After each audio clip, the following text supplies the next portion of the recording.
This is the 45 that everyone can agree with. Welcome to the Squares of the Round Table. I'm Jive Ivan Rivera, and with me are my friends, Jeff and Mike. How are we all doing this evening? Awesome. Oh, you know what? Sometimes I think they need to hear the show before the show. I really do. Oh, the pre-show madness. The pre-show madness. Pre-show prepping. Yeah. Sometimes the pre-show's better than the show. I'm not gonna lie. Mike and Ivan, yes, I will bring this up because it's our show and we can get away with this one. So I sent Mike and Ivan what I guess we would call food porn. Really kind of more like porn than food. It was some sort of chicken cordon bleu thing, and the way that they cut it and what they did made it look like a woman's private parts, and it's just like it just took me aback at the way the guy laid out the breast of chickens, yep. and then lovingly caressed it with his pinky finger down the yep. center. Yep. And then they opened up the centers of these things, and then puts it in the flour, and then he just kind of jiggles it. Yeah. Yeah. And then on top of that, they cut up the meat and the cheese and insert it into the clitoral area. Yeah. And next thing you know, they pour this white cream in the middle of it. Now, yeah. If that doesn't yell food porn, I don't know what does, man. It blew my mind. You had me in laughter just sort of peeing on myself. That's why I had to send it. I'm like looking at this going, and the worst part is I have certain people who it's like, they're total professionals. I need to be careful. Cause sometimes things get, when things get shared on your page, they have a tendency to be shared on other people's pages. Unfortunately, other people's streams somehow. And so I'm like looking at this going, I need to send this around. This is too crazy. If people are, well, first of all, at one point it looks like a tongue. Now, I'm like watching this now. At one point it kind of looks like a tongue, and then it's like, no, not a tongue. No, not a tongue. Not a tongue. I don't know what's more disturbing, before it gets breaded or after it gets breaded. I haven't figured this out. No, it's definitely before. Definitely before? Because it has the pinkish. Yeah. Apparently, if you're looking for the video, do we really want to put this up on our page? I don't really want to. All right. I really don't want to. If anyone asks, we'll put it up. Yeah. But if you want to find it, it's from Chef Club Network. It's from their March 28th. It's their Cordon Bleu Deluxe. Cordon Bleu Deluxe. Okay. They call split tenderly down the middle. Oh, I didn't even get to this part. I stopped watching after a while. Apparently, they got cheese underneath this, and okay. In fairness, when they bake it up, it doesn't look like what it looked like until it gets. But before that point, oh no, it's not cheese underneath. It's potatoes. Okay, but even so, I mean, it's funny when I look at it normally, like after it's been cooked. Yeah, it looks like it's supposed to look. But before it looks like a cordon bleu. Yeah, it looks like a cordon bleu afterwards. No, I don't think so. Yeah, no. Somebody cleverly did a deviant thing while making this food, while trying to get away with something while they can present it as Cordon Bleu Deluxe. I mean, yeah. Well, Ivan, we missed you. How you been, man? Yeah, absolutely. Doing good. Just been ripping and running. Family, friends, loved ones, just running around trying to take care of things. Doing stuff, man. Was over at the was at the pop. I was up at the pop up on Wednesday, and then Thursday I was at Cafe Mustache, and I did the wax on wax off at Cafe Mustache, which I did girl groups, which was really cool, hanging around with everyone. Glenn Russell, yes. What did your girlfriend say about you doing girl groups?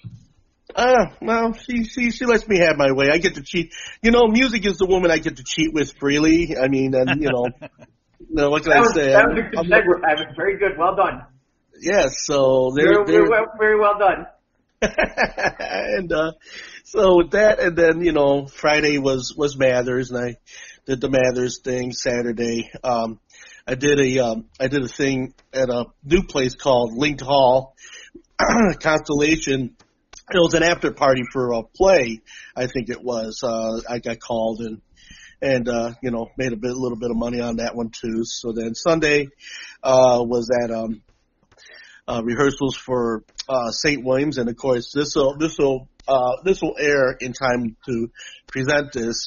St. Williams is having, Hackers, Slackers, and Wisecrackers. That's the name of the show this year for St. Williams Church for the Harlem Nights players. Performances start at 6 p.m. Okay, at St. Williams Church. Okay, it's $10, including a wonderful dinner and a great show. And then I will be the feature music provider this year. I will be spinning before and after, and of course right after the show as well, DJ party, dance party as well. So that's going to be fun. And, what day is that? That'll be the 26th and the 27th.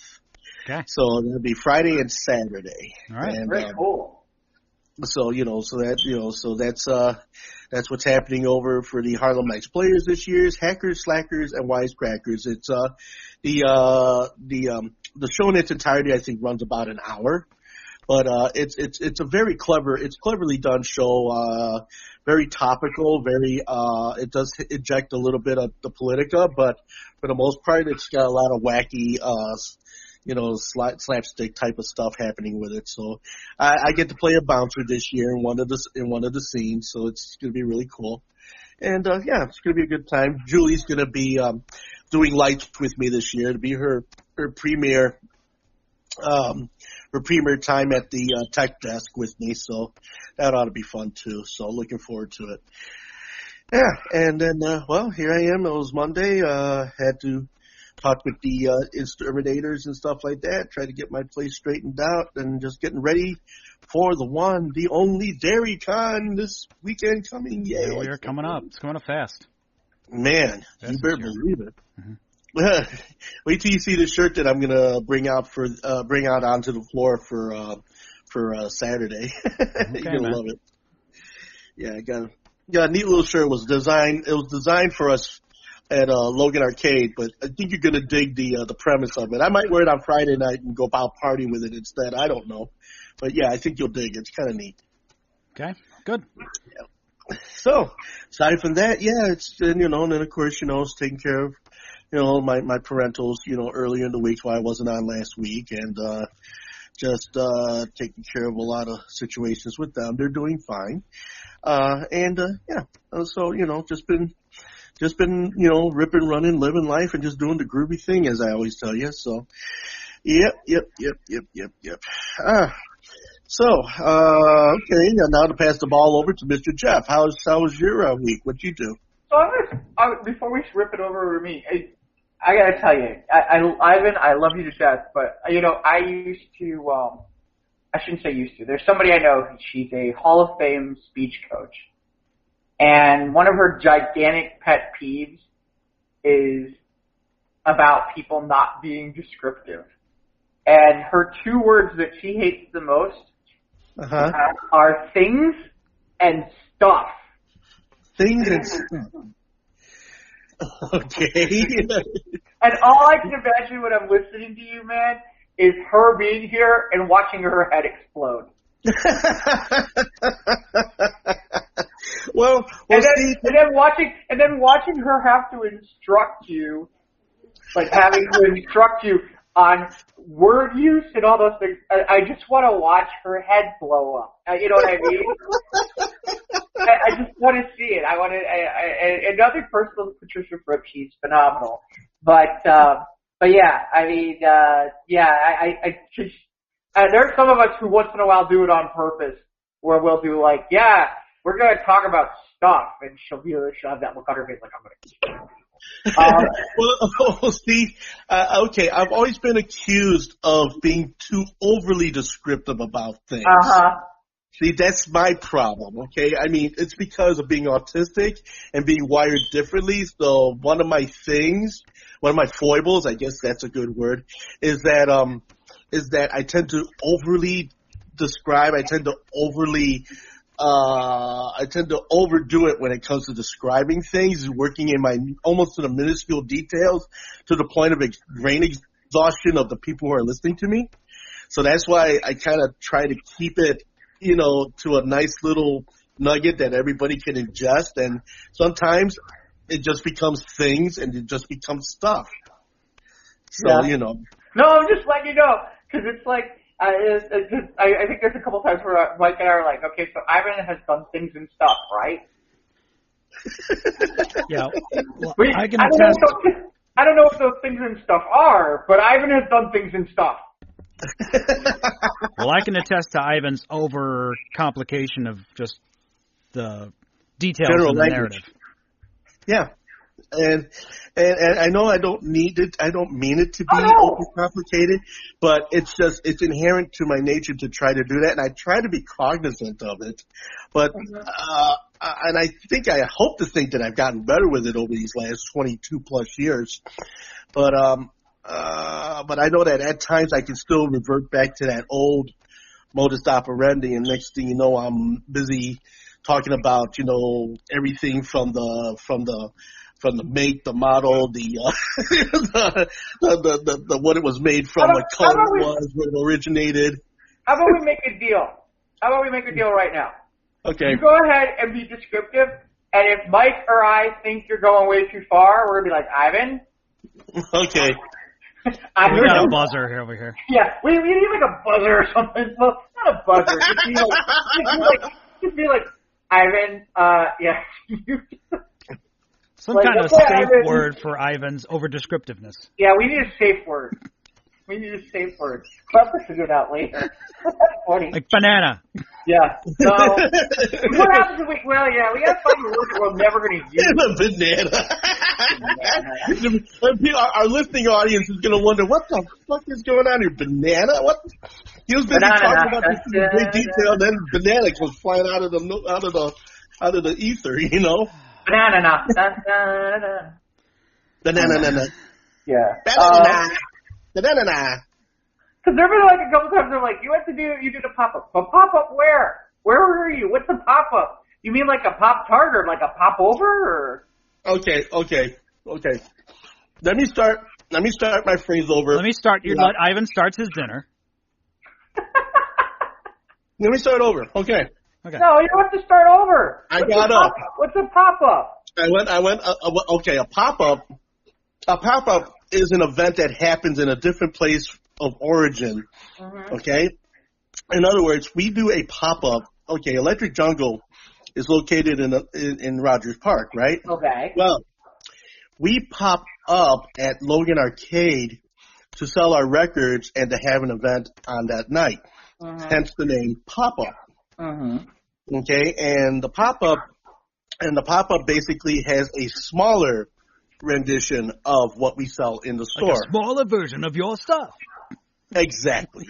Smaller version of our records, a smaller variety of our tapes, a smaller variety of our 45s. We make it accessible to the people who are coming to the arcade, so they not only can they play games and drink and listen to the DJs, they can buy music too. So, it's an entirely different thing. And a pop-up, pop-ups are very common up here in Logan Square. So you get some of the businesses that pop up into other businesses and then, hawk their wares. So that's what the pop-up stands for. And so with that, that's how we get to spread the love around, if you will. So there you go. Oh, hey! Mike, did you know what a pop-up was? I knew about pop-up video on VH1. Okay. See, I immediately went to and pop-up books. I had pop-up books as a kid. See, I immediately went to pop-up. I'm like almost thinking like pop over, and then I get hungry, and I'm like, okay, that's not gonna work. That's not gonna work. Yeah, or pop-tart. Then I'm thinking about pop-tart. Or the way the Cordon Bleu just popped up on our page earlier, and Yeah, that no, love, no. We're okay. No. Banana, okay. Banana. Wait, not banana. Wait, we can't use banana with. So yeah, let's see my week. Well, where do I? Okay. So I've been a member. I think I've talked about this. I've been a member of Toastmasters International for 10 years. And when I first joined back in the day, one of the things I wanted to do was compete in what is known as the International Speech Contest, which determines the world champion in public speaking. And it's more of an amateur type competition. Well, you can only win it once. Okay. And then they kill you? No, then you just kind of get to be, you get to be more. You're no longer eligible? Yeah, you're no longer eligible to compete. It's kind of like a beauty pageant, but with words. Yeah, except I really don't want to see any of us. Well, that's not true. There's a couple of us I might want to see in a swimsuit. I wouldn't look good. Not me. I'm not one of them. Although the boobs might be bigger. But yeah. So my first year at Toastmasters was ironically about 10 years ago. And I competed for the first time in it, and I got all the way up to what was known as the division level. And that's one round away from the possibility of going for the big show, if you understand what I mean. And so, at the time I thought, oh yeah, that's going to happen. So for the last 10 years, I have been the Chicago Cubs of the International Speech Contest in the Chicago area. I have found new ways to lose. I mean, whether it be close losses or wacky decisions, or you get the idea. You get the idea. It just has kind of been one of those, or I've run into somebody in the wrong place at the wrong time where it was like, okay, they're very good, and that's all there is to it. And this year there were some changes that got made to how it works, and I don't want to get into a whole lot of it, but in my opinion, not in a good way. And so I kind of decided this year I really kind of wanted to talk about there you go. I wanted to talk about something that was where I was like, you know what? People don't like it, I don't care, because if I don't win, I'm okay with that. So ironically, this is the year where finally, for the first time in 10 years, I have one division for the International Speech Contest for the North Division. And yeah, I'll be competing for a chance to be chosen from one of 115 people to be one of the 14 semifinalists for the World Championship of Public Speaking. All right. Which happens in Denver at the end of the summer. Denver. Woo, can I go with you? Yeah, if you guys want a road trip, you can come with. I can't afford the other stuff involved with it, but, in fairness, I mean that, because it's pricey. It's like, oh my God. I have coached somebody to the finals twice, and I've mentioned that before, but I had never gotten past division level, and it honestly, yesterday, when they went to announce first place, I'm like, all right, how's this going to go this time that I've lost for some no apparently good reason? So I was like, as much as I'm sitting there going, there's no way they could be giving it to anybody else. I'm kind of like sitting there and I'm like, not until they say the words am I going to buy it. So I've kind of spent most of the day going, that happened, right? I did win, right? That happened. I have a trophy. There's a trophy in here somewhere that apparently says that I won. I'm like, holy crap. Is this the real life? Yeah. Is this just fantasy? Well, no, it's one of those, it's like, after the Cubs won, in 2016, you know how a few days after that, everybody was in that mode where it's like, that happened. We're like, wow, we're living in a world where the Cubs won. Right, exactly. It's kind of like that on not as big a scale. Well, that's not true. It's personally a big scale. But yeah, it's crazy. And some people were aware. I've never done this particular contest and gotten that far. Others are. And to the people who helped, thank you so much. And to the people who reached out, thank you. So yeah, I've got a lot of work to do in the next month to get ready. And we'll talk about it more on other shows. Trying to think of anything else from the past weekend of note or anything. No, that pretty much took kind of hard to top that. Yeah, that kind of took up most of my week. So So yeah, and Mike, what's been going on with you? Well, compared to Jeff, like my week Yeah, I'm was... just saying, Ivan, you went the wrong way. You should run to Mike first and then come to me. Yeah, now, okay. my week's going to sound like shit. I just took a shot at it. I mean, I like to, kind of change things up. You know me. I understand. It was one of those words like, but you knew it was a good week, and I'm like, and now Mike has to follow. And now Mike, Oh. All right. Speaking of changing things up, Ivan. Yes. I'm hearing an intermittent chirping noise. Do you have to change? I think it might be. That's a smoke alarm. That was one of the things I complained about to the landlord. So it's supposed to be I thought that might have been me. No, that's Ivan's smoke alarm. Oh, is it? Okay. Yeah. You need to change that battery. You get a 9-volt battery. Okay, and here I'm like, boy, do I need to go outside and check the smoke alarm or something? Nope. No, that's me, guys. I'm so sorry. Did it just go off just now? Yes. Yeah, it did. Okay, wow. So can I tell you that in my room it sounds like it came from behind me? Wow. Surround sound. I don't know how I'm getting surround sound. Ivan is surrounding you sonically. I would take a chance and climb up a chair and try to reach it, but then I'm afraid I'm going to fall, and that would just totally blow whatever situation I'm going to have this weekend. So just train the cat to change it out.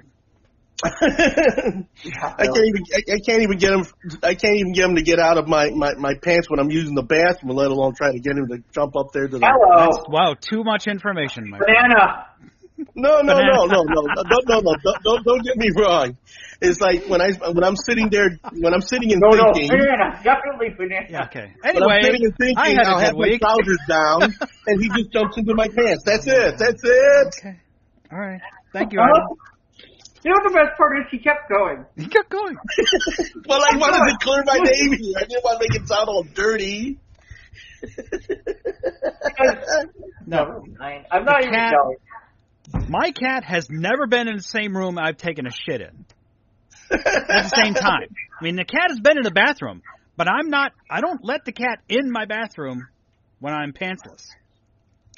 Well, because Marley's litter box is next to our toilet. So every time I go, he goes. Don't ask me why, but he does it.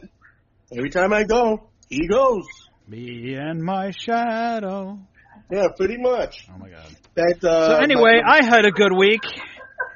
Let's kind of like moving it along. Gonna just get off the stage. Yes, just move along.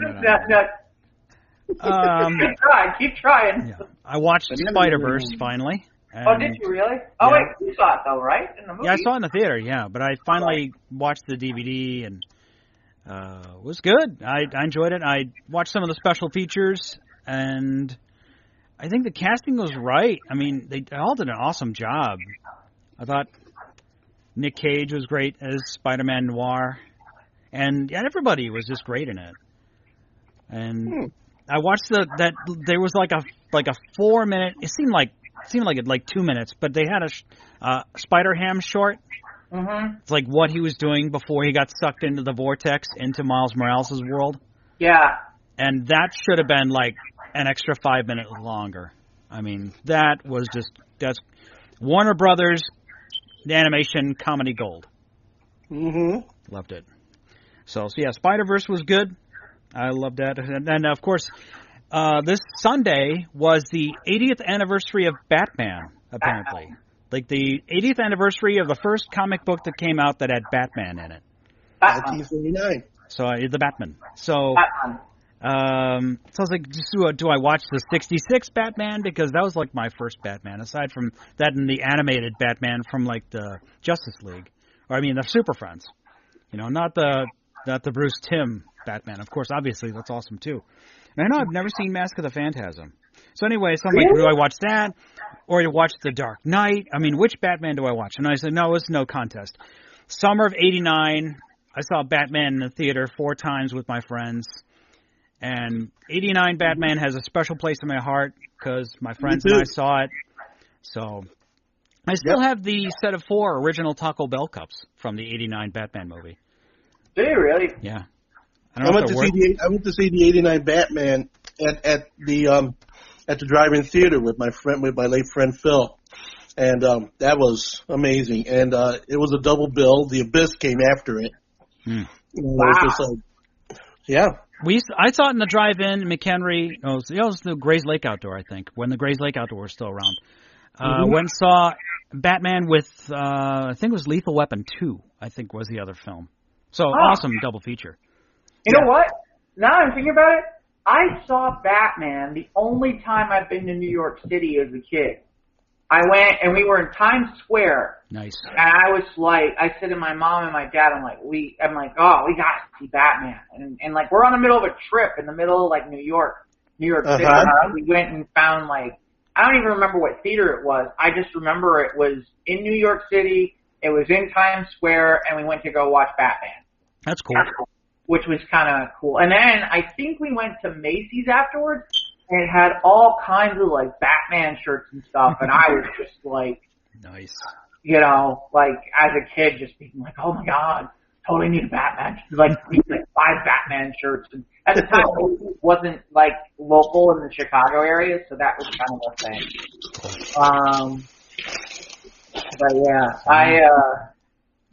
But I celebrated the 80th anniversary of Batman with watching the '89 Jack Nicholson and Michael Keaton. I did a similar thing with my 2 theater serials of Batman. I got one from 1942, and I got one from 1949. 15 episodes apiece of the original Batman series.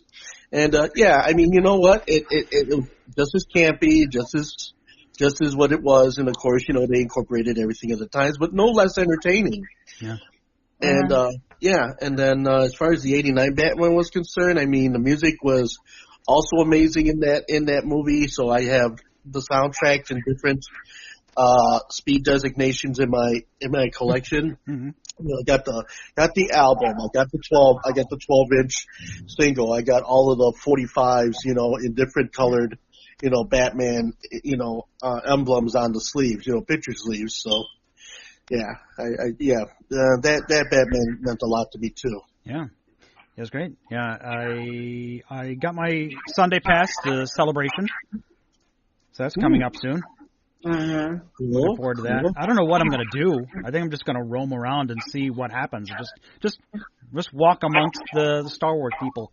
I have nothing planned. I don't know if I want to go get any autographs or get any photographs or anything. I'm sure the lines are going to be lines are going to be out the door. So lines for all that are going to be crazy. Yeah, so I think I'm just going to roam around, maybe get a picture of myself with a droid or something. I don't know.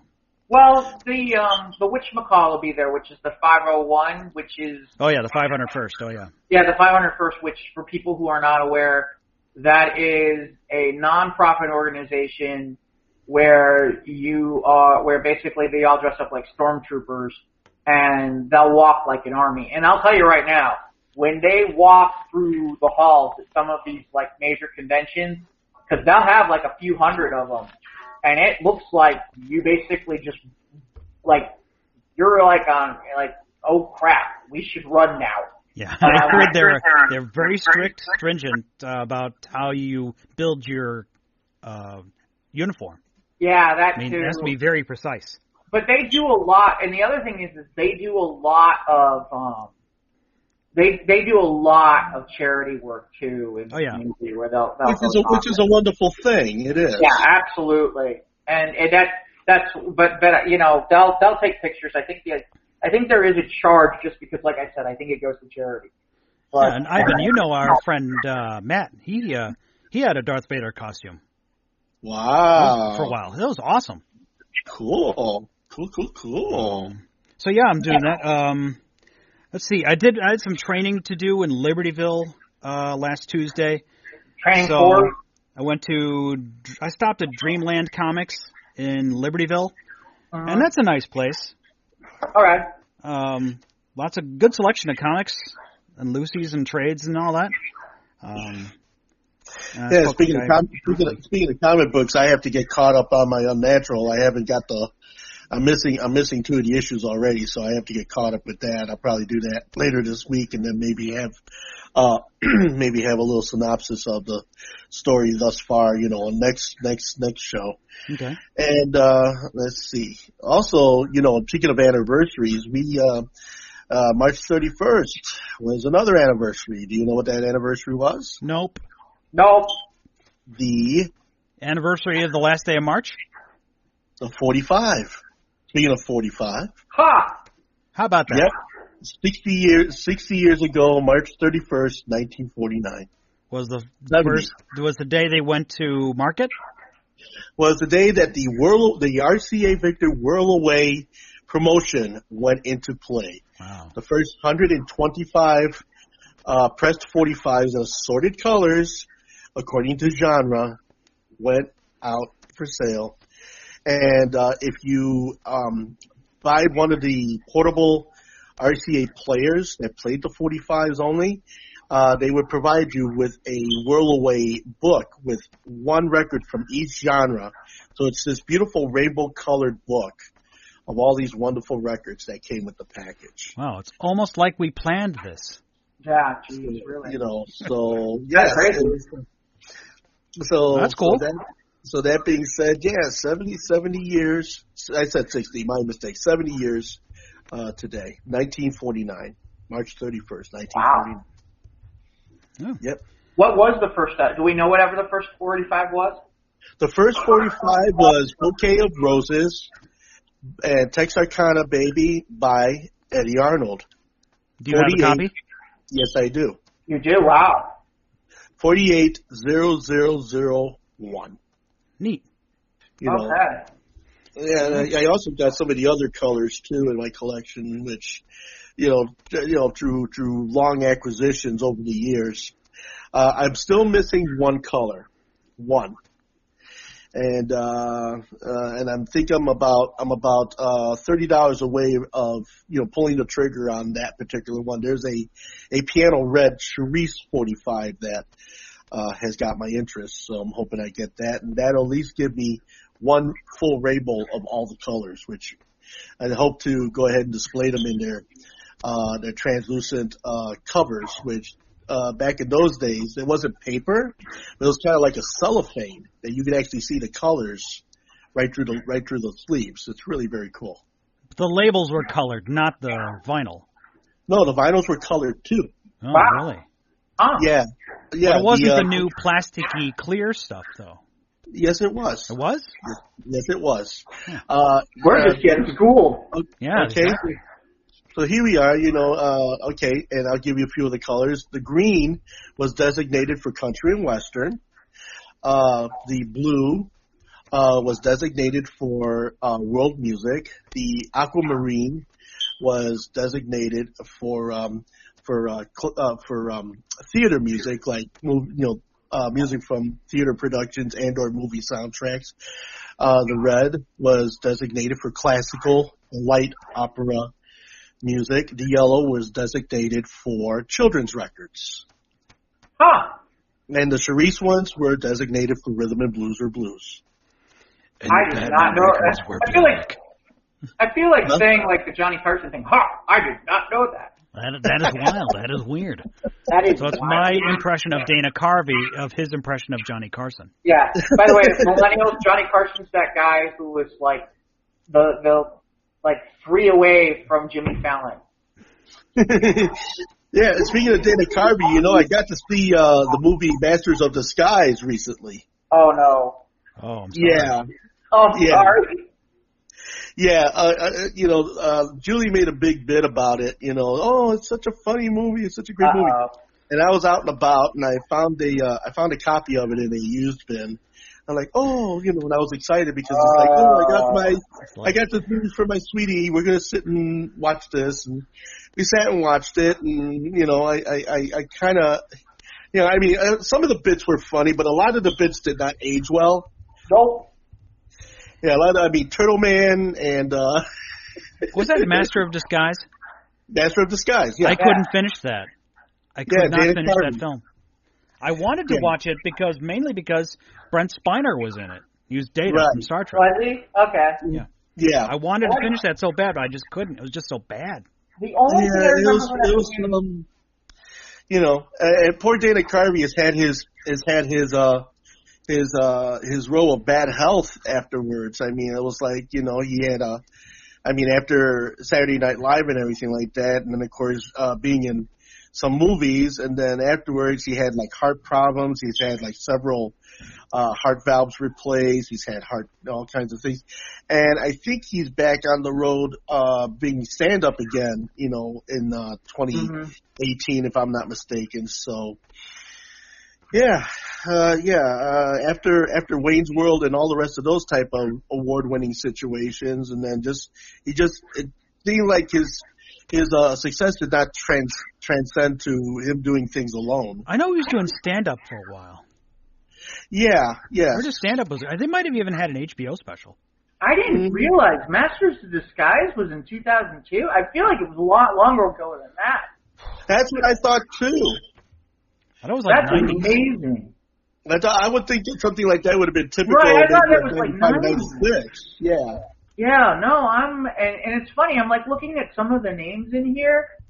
It's like, okay, so Jennifer Esposito has done a bunch of different shows. I know she did Spin City. I think she was in, isn't it Blue Bloods? Yeah, she was on Blue Bloods. James Brolin was in this movie. Edie McClurg, who's the secretary for Ferris Bueller. Mm-hmm. Oh yeah, she was in like a lot of 80s stuff, like the. Kenan Thompson's in this movie. Yeah. And Jessica Simpson. Interesting. Jessica Simpson in this movie too. Yeah, it's interesting. There's some interesting names in here. Kevin Nealon, Michael DeLuise, who's Dom DeLuise's kid. Bo Derek was in this movie. Wow. Yeah, she was in the movie. At the very beginning of the movie, she's actually running away from some kind of embassy-looking place.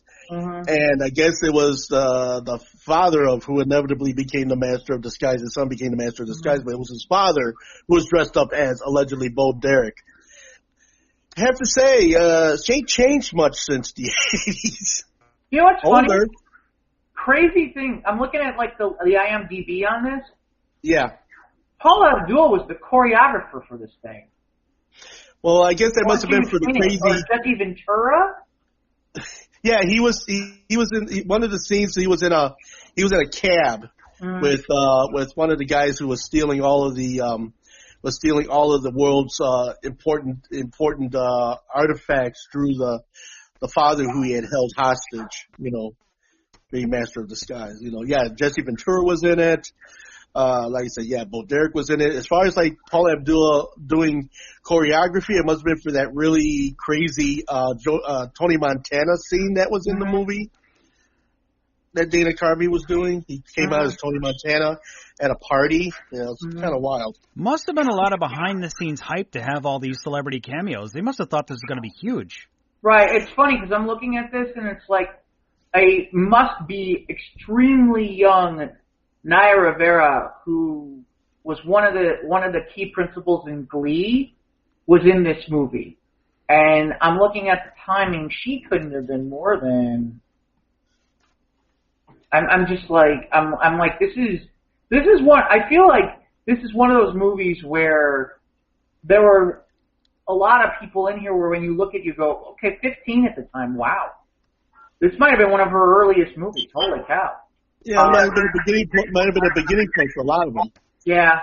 Well, I mean, Kenan Thompson now compared to where he is at that time, absolutely. But yeah, you know what movie reminds me of it? But it's a much better movie than Masters of Disguise, where and they air it a ton for this reason.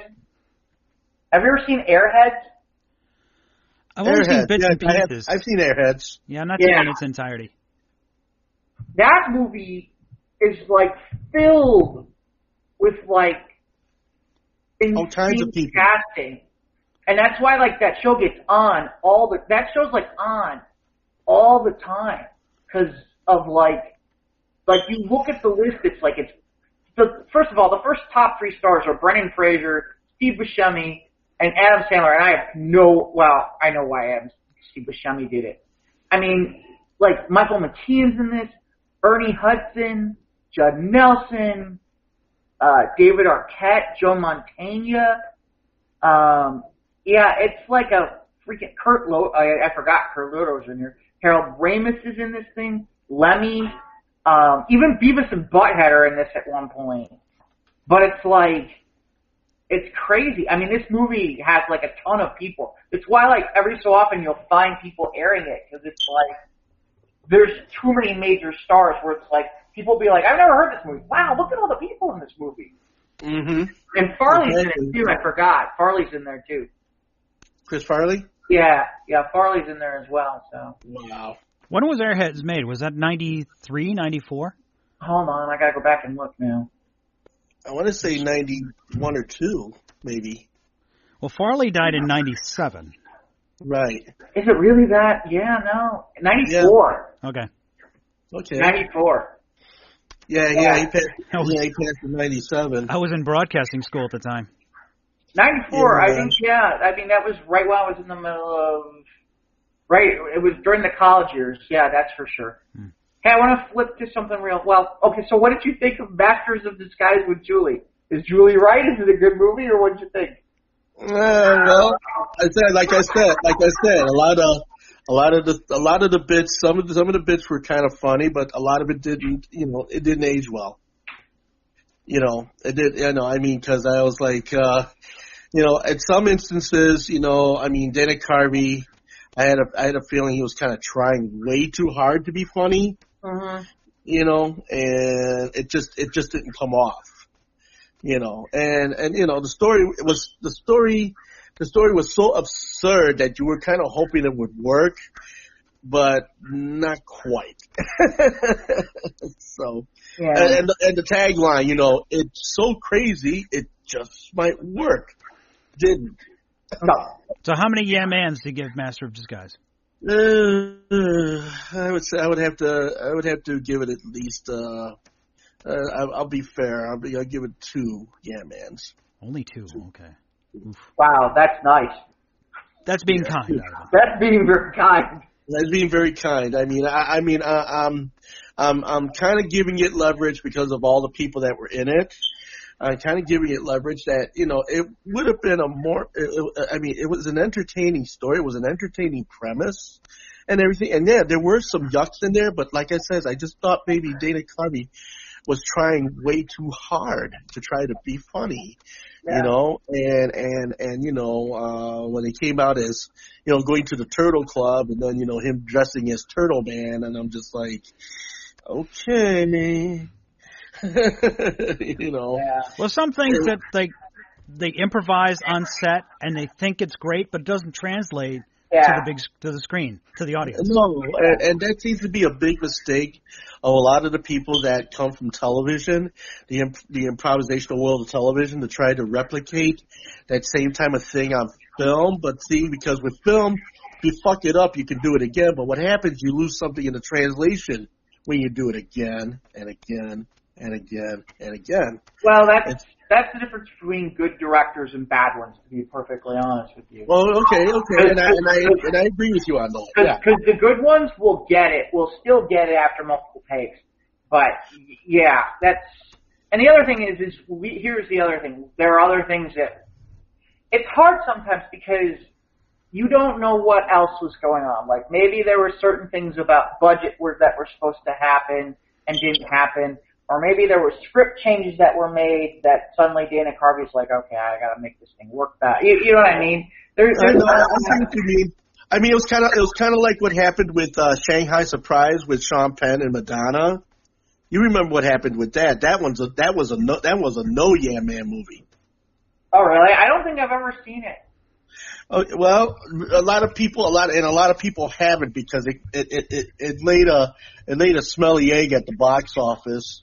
The initial run on Shanghai Surprise, people were walking up and out. It was that bad. Then MGM ate at least 3/4 of the movie, and at the expense of Madonna, who put up the money to, pay for the additional scenes to be reshot and redone. And even then, it wasn't all that good. No. And put it this way, Rotten Tomatoes had a field day with it. And I think Rotten Tomatoes was around when when Shanghai Surprise came out. No, but I mean, I think he means the post-mortem or... Yeah.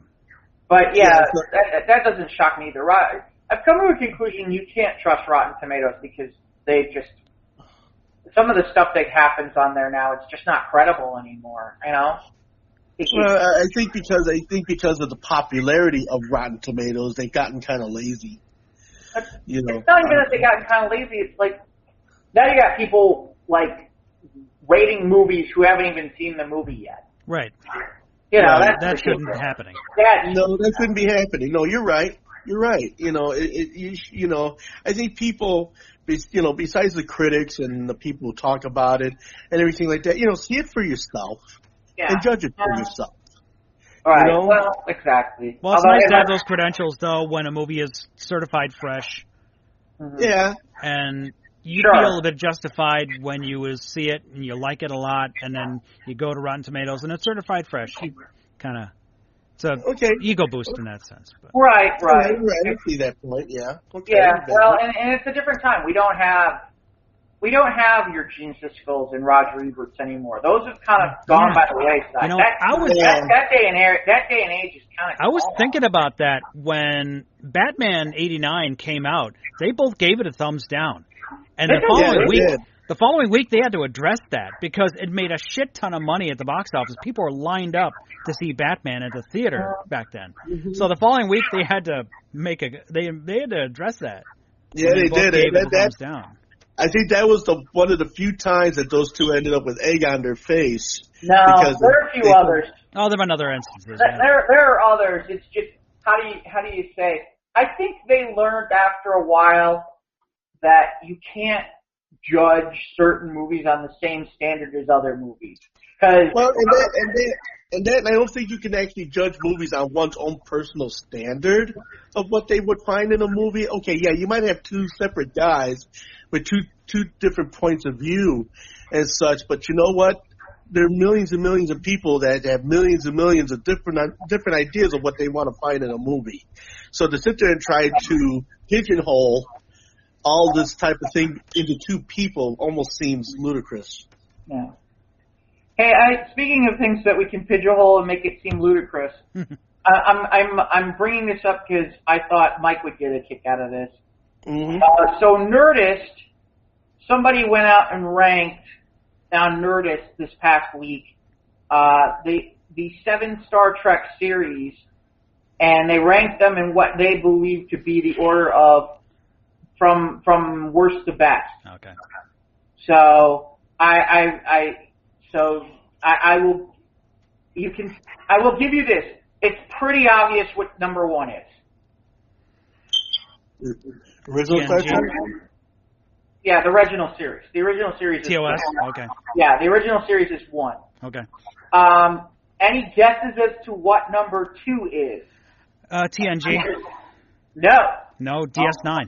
Yes. Yeah, DS9. A lot of people like the DS9. You know what? DS9 is my favorite of them all. It's a close second for me after TNG. I'm a big fan of DS9. I really liked that show. Yeah. And I think in some ways what helped that show was because they were working on Voyager at the time, and I can't remember what else, but because Voyager was on UPN Network, they kind of got to do their own thing a little bit. So they got to stray a little bit more from things, and it made for things more interesting. My favorite episodes were always the ones where Julian Bashir was like the secret agent on the holodeck. Those were always fun. I don't know why I loved those, but the Dominion was cool. I always liked the character interplay a lot better. Oh yeah, some great character moments in that show. Yeah, like the Quark Odo stuff was always really a lot of fun. I always enjoyed that. Quark. Yeah. Where it was kind of like, almost like a Tom and Jerry kind of thing. But Yep. So, any guesses as to what number 3? Okay, the number 3 would be TNG. Yes. Yes, it is. That's Star Trek: The Next Generation, Ivan. Well, I know what it is. Okay. Any guesses to number 4? I guess Voyager? No, they have Discovery. Oh, and Discovery? I was going to say Discovery. All right. They have Discovery. I'm curious. I'm only 1.5 seasons into Discovery. Yeah. Again, this may be somebody who's biased with this too. Yeah, it's somebody's list. Yeah, again, this is somebody's list. I thought you'd get a kick out of it. They have Voyager at 5. Okay. Enterprise at 6, and then the animated series at 7. TAS had some great episodes, man. I know. There's a part of me where I'm like, I think they underrate it. They underrate it. Honestly, it might need to be higher. I think that you should go up to at least 4, if not 3. Yeah, Enterprise did underwhelm, that's for sure. But just to say that TAS is the worst, but it devalues it. There's great things that come from all 7 of these shows. Right. Well, in fairness, I don't think it's that this is the worst. No. As a matter of fact, this is the first sentence this writer writes, which is, yes, it's the bottom, but honestly, it isn't a bad series given its limitations. Yeah. There are some smart sci-fi scripts spread throughout the show's 2-season run, especially the time travel episode Yesteryear, which gives us a glimpse into Spock's childhood. But the animation was... See, here's the problem. This is where I get annoyed. But the animation was really limited. It was Filmation. It was bad. Right, but you're talking about... The problem is you're talking about the early to mid-'70s. Yeah, animation was bad back then in some ways. Well, Filmation was notorious for repetitive animated form with limited mobility, but you know what? There have been other animated series that have had just as shitty animation, but yet had very strong scripts and very strong voices to hold it up. I mean, you look at Rocky and Bullwinkle. I mean, they animated all that shit in Mexico, and the guys down there didn't even understand color keys. That's why Bullwinkle is either gray or he's brown, so they got that all mixed up. And then, we could go. I can go into a whole dialogue about animation, but the funny part is Filmation. At least Rocky and Bullwinkle. I feel like Rocky and Bullwinkle still holds up though, even today. It does. It does. Where it's something, and we've talked about this before. Where it's like Super Friends. Not so much. Not so much. Not so much at all. And I remember that I was like, Super Friends. Yeah, I went to watch it in the 90s. I was like, oh my god. I watched a YouTube video last week about how Hanna-Barbera, the rise and fall of Hanna-Barbera.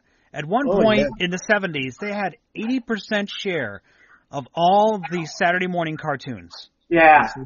And then a few years later, it dropped to 20%. Well, that was due to the fact that around that time, more major studios were taking up the torch to make animation. That the 80s. That was when the deregulation of toy commercials, pretty much. Exactly. Yeah. And then of course the rebirth of Termite Alley with Warner Brothers started happening in the 80s. And especially in the 80s, and especially in the 90s, Warner Brothers came in hard with their animation. Oh yeah. But by then, Saturday morning cartoons were dead. By the 90s, no, not by the 90s. Oh yeah, because you had VHS tapes, you had Nintendo, you had weekday afternoon and morning slots for cartoons. Now it wasn't just about Saturday mornings anymore. Right, but I do feel like, I still remember like the WB and CW Saturday slots was still good stuff for a while. But then of course you had the early Cartoon Network when it was still good. Oh yeah. And their animated house was baller when all the fresh talent that came into there. Yeah. But yeah, and they were kicking out cartoons, good cartoons left and right. Now you wouldn't catch me dead on Cartoon Network. And advent of cable, which also was a contributor to the death of Saturday morning cartoons. I know that USA Network for a while had a cartoon train going on Saturday and Sunday mornings, and they had an exceptional lineup of stuff. And I know that a lot of the stuff that ended up going to Boomerang ended up coming from USA. Yeah, Hanna-Barbera had a second rebirth because of Boomerang. Yeah. And Ted Turner. Eventually all Hanna-Barbera stuff was absorbed by Ted Turner because he wanted content for his cable channels. Yeah. So it's funny. I'm looking at an article here from Gizmo. So apparently the last block of Saturday morning TV was the CW, and that ended in 2004. That's about right. The shows listed, and it's funny because a lot of these are things you and I will not watch, but shows like Cubix, Sonic X, Dragon Ball Z, and Kai, Digimon Fusion, and Yu-Gi-Oh! Well, Yu-Gi-Oh! I've watched a little bit.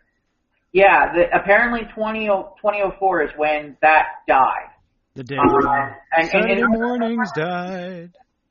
So yeah, apparently the CW was kind of the last holdover. Because I do remember, like in the late, like there was a little bit of time where Fox and CW were like basically holding the fort with that. What's sad, even more sad, is that NBC kind of went away from it, but they had all that TNBC stuff, like that's where like Save the Bell came from. Right. And that was good stuff for a while, you know, and then it seemed like that kind of died out too. Well, a lot of the decimating of children's television and or that television it basically started in the 1970s when there were associations that were, you know, crying about the violence and the situations happening on the cartoons, and of course that was the death knell of all local children's television. In fact, it all happened right around 70, 71. I mean, all of the local children's television stations who had, you know, shows geared towards television. I mean, your Bozos, your spacemen, your cowboys, your captains, your whatever. Right. In every city. Wait, no. Because I remember watching Ray Rayner as a kid, and I know I was born after 71. Certain things transcended time. Right, but, GN was obviously GN because it's GN. Right, exactly. GN, you gotta remember GN was the school of television, so we tend to break a few more rules than a lot of people in the television industry. That's another story for another time, but, as far as what was happening in 71, 72, more and more, stations were getting away from, you know, leasing cartoons and building children's shows around the cartoon packages and stuff, and leaning more towards independent leasing situations. Is why Hanna-Barbera had the hailstorm of business that they had from the 70s into the 80s, and of course other smaller animation houses like Filmation, like and things. I was about to say UPA, but UPA went out of business in 62, so that doesn't count. Those are the people that made Mr. Magoo. So what else? I think a lot of them though didn't. I mean, I'll be honest, and Mike, maybe you'd be able to help, but I feel like a lot of that stuff ended up basically just landing like on Disney Channel and Nickelodeon. A lot of those shows that we sit there and go, it's gone from regular TV, but they instead they just populated the cable channels. Well, also in some cases, but not in all cases. I mean, Disney Channel in the 90 and early 2000s had a run of great cartoons. I mean, for a while there. I mean, you know, but I'm not even talking about just cartoons. I mean, like they were doing straight up sitcoms, like like what's the one? Well, they had the Sweet Life of Zack and Cody, and they had the Cheetah Girls. They had That's So Raven. They had what the hell? Right, and then Nickelodeon had a whole bunch of them because, like, what's her name came from one of them? Ariana Grande. Ariana Grande was on that Victorious show. And she wasn't even a main star. Clarissa Tells It All or Knows It All or something. Yeah, what's the one with what was the one with Miranda Cosgrove or whatever how her name was? But it's those two guys. Zach and Josh or something. And then she had her own show too, I think, right? Didn't she? I mean, those. Well, she ended up going to another series after that. Right. Yeah, she had her own show after that where they spun her off. Right. I mean, it's interesting because you think about it like that, like Ariana. Think about this: So Ariana Grande, Selena Gomez, Miley Cyrus, what do they all have in common? They all were produced by Live Series and Disney. Well, or Nickelodeon, right? Well, okay, Right, I mean, because Ariana Grande was Nickelodeon. But the point being, they all did these shows before they really truly became like household. I mean, mainstream adult stars. yeah, like the Wizards of Waverly Place with Selena, Yeah, right, exactly. Selena Gomez. You had Ariana Grande with Hollywood High, I think it was. No, it's I'm pretty sure it's Victorious, and it was on Nickelodeon. Oh, Victorious, and it took place at Hollywood High. Okay, never mind. Yeah, but that was and the funny part is those shows when you're bored and you can't find anything, They're really pretty good. Adult, it's like, okay, this is good. What's crazy is a lot of the old time sitcom writers were getting new work working those shows.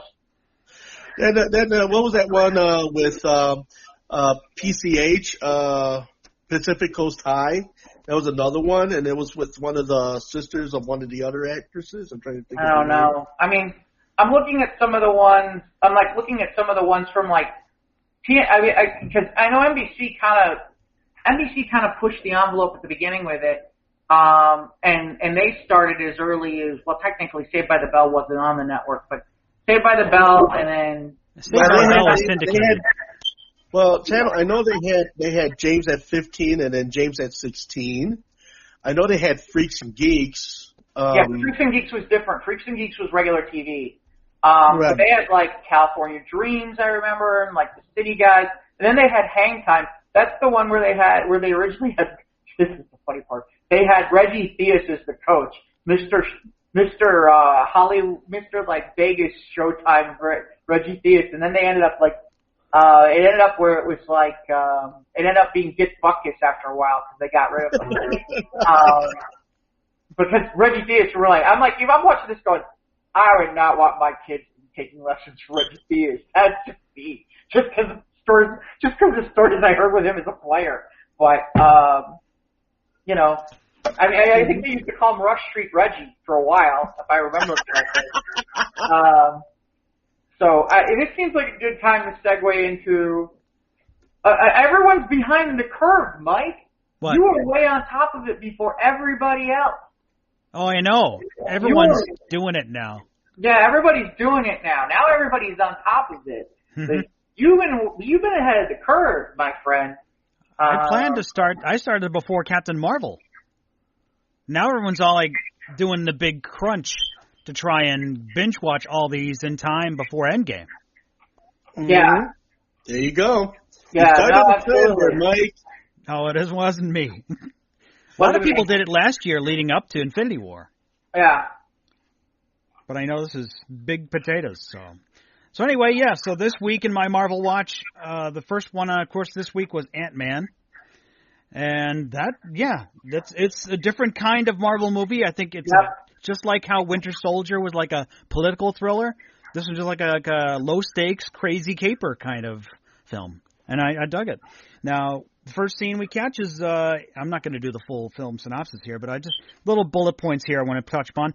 Now, the first scene is in 1989, and we see the Triskelion being built, and there was the building we see in Winter Soldier. And they did an awesome job of de-aging Michael Douglas. I mean, it is really good. I mean, it's right up there with how they de-aged Kurt Russell for Guardians 2. I mean, watching this on a big TV now with the high dynamic range and super Blu-ray, so it looked awesome. And that was from 89, so it was before Howard Stark was still in the scene. So, okay, so Scott's get out of jail, and Baskin-Robbins always finds out. I think that should have been the subtitle, like Marvel Studios presents Ant-Man. Baskin-Robbins always finds out. Nice. The kid who plays Cassie, his daughter, is so awesome in this film. He hands her the ugly doll, and she's like, "It's ugly, I love it," and runs off. She's adorable. A strange Garrett Morris cameo in it. Like he escapes, he falls out of the bathtub or something like that, and then he falls on a car, and like Garrett Morris is in it. It was like a strange, unnecessary cameo, but I don't even know why Garrett Morris was in it. But because Garrett Morris needs money because Two Broke Girls went off of production. Yeah, he owed somebody owed him a favor or something like Not that. at that time, though. Not at that time, Clive, to be honest with you. At that time, Two Broke Girls was still going, I think. Was Two Broke Girls? I don't know, but yeah. Ant-Man was 2015. It was after Civil War, so I think it was. No, it was before Civil War, right? It was after Civil. No, Ant-Man was before Civil War. Was it? Yeah, because Ant-Man's in Civil War. We'll get to that. Oh yeah, because it's the order. It's the watching order. Yeah. Okay. Hank Pym, because this obviously takes place right after Ultron, because Hank Pym makes a reference to, like, oh no, this guy is going to make this yellow jacket and sell his technology. It's going to throw the world into chaos. And first thing Scott says is, like, we need to call the Avengers. And Hank's like, nope, they're too busy dropping cities. He has obviously a grudge against Stark and all that establishment, which is why he kept the formula hidden and all that. And there's the feels. There's one scene where Hank Pym finally tells Hope how Janet died, supposedly. But in the scene that was reused in Ant-Man and the Wasp, Janet did not have any dialogue. So I'm not sure they had planned Michelle Pfeiffer yet, but she wasn't in it yet. They didn't even have her voice. So Hank Pym's wife, or Janet Van Dyne, was not in Ant-Man. Right. But they hadn't cast her yet, so. And then they had to find the technology to get out of the supposed abandoned warehouse, which was the Avengers' new headquarters. So they had this little fight between Ant-Man and Falcon, and Falcon calls him Tic Tac later on. When they finally make the heist, they're in the building. This guy, Cross is the guy's name, who is Yellow Jacket, and Luis gets in. And he's whistling "It's a Small World After All." That made me laugh out loud when they do when they finally do the heist. And just the freaky, it just gets, there's ants in this movie, obviously, because the movie is called Ant-Man. But most of the time it's CG, and you can get past that. But there's times when they send the super poisonous ants to attack the security guards, because they need to get rid of them, and they can just, when they're crawling on people's faces, it just oh god, I know it's CG, but I'm like, oh god. The special effects, I'm sure, were really cool in 3D, especially when we're going through the quantum realm, and that's pretty trippy, man. Especially saying, like how they had advertised Doctor Strange, because Doctor Strange had that freaky dimensional weirdo stuff. The final battle, it's like I always talk about how they rate these final battles, and the final battle was cool. It was on a Thomas the Train engine set in Cassie's room, and it's so cool, like super lasers, those tiny little blocks falling over and all that, man. To me, one of the cool parts is they're doing that entire fight while they're inside the briefcase, falling. Oh, the fight, inside the briefcase, yeah. Yeah, and then the one I can't remember, and then he says something, and it gets Surrey to play a song, and I can't remember. Yellow Jacket says, "I will disintegrate you," and Siri says, "Playing Disintegration by The Cure." That is what it is, yeah. Because they hit the Siri button or on the phone that was in the briefcase. And there's this crazy battle, and it's like, and then they show you the scene where it's like, in the meantime, it just looks like a normal briefcase falling from the sky. Yeah. And I don't know, the villain Yellow Jacket was, I guess, necessary, but he was not the worst MCU villain, one and done villain we get. We get it, like the Pym particles are affecting your brain, and he's just power hungry, and he's going to be the most powerful man in the world because I'm going to control all this shrinking stuff, and I hate Hank Pym, and Right. So this goes back to part of the problem here is, and this is just from a comic book perspective, part of this goes back to when you made some of the changes that you made when you decided to bring out Avengers in the first place. Because in the comics, Hank Pym and Janet are essential parts of the Avengers. Yeah, they're the founding members. They're founding members, and to top it off, Hank Pym is not, it's not Tony Stark who invents Ultron, it's Hank Pym. Yeah. And Hank Pym's the one who kind of creates Vision. And so you lose all of that by the MCU telling. And so really in reality, it's like, okay, now we have to reconfigure. Because Yellow Jacket at one point was an alternate reality, an alternate ego for Pym. For Hank Pym. Right. At one point, if I remember correctly. But, and it's funny because I guess they're smart to go with Scott Lang and bring in Pym. Yeah, I like the fact that Hank Pym was like to help during the Cold War. Yeah. Yeah, it's interesting that way. But the fact that he had all these awesome powers and he was like part of S.H.I.E.L.D. or whatever, and that he was just doing all this covert stuff. Apparently S.H.I.E.L.D. was doing a lot of dirty shit before we started this whole Avengers initiative. Yeah. When we got Steve out of the ice. Yeah. But I liked how, I loved Paul Rudd in it. He is awesome, the great charisma. He co-wrote the screenplay. Yeah. But it was great. And the Stan Lee cameo was in Luis's, oh, man, you told us the story about this one guy who was like, oh, man, she is so fresh. That's so awesome, man. We need the entire MCU summed up by Luis. Yeah. So, the post-credit scenes, Hank shows Hope because Hope has finally redeemed her trust in her father because they've bonded again because she's pushed him away after, when Janet died, he sent her to boarding school. And that all ties into the great scene, how they bonded again, how he told her how Janet died and how that's why Scott they brought him on because I'm expendable. That's why I'm here. Don't you get it? He loves you. And that was just great. Great story, man. The post-credit scenes, yes. Hank shows the suit for Hope, which is the Wasp, obviously. And then the other scene directly ties into Civil War, where they have Bucky's metal arm in a big hydraulic press so he can't get anywhere, and Cap and Sam they're on the lam. They're hiding. I was like, we can't call Tony. We can't call anyone. We're alone. And Sam says, no, I know a guy. And obviously it's the guy who beat the crap out of him. That was the Ant-Man. Yeah. So yeah, Ant-Man was awesome. Dig it. So a couple of things on Ant-Man really fast. What I really like about Ant-Man is I like that this is kind of more of a heist movie than a superhero movie. Oh, yes. And the other part is they did a really good job of casting some of the other people. Like Bobby Campbell, who plays Paxton the cop, is like, we're gonna need this, and he's like, he's telling people what it is, and then it's like, and there's a tank. Yeah, then the tank comes through because it's been on his keychain the whole time.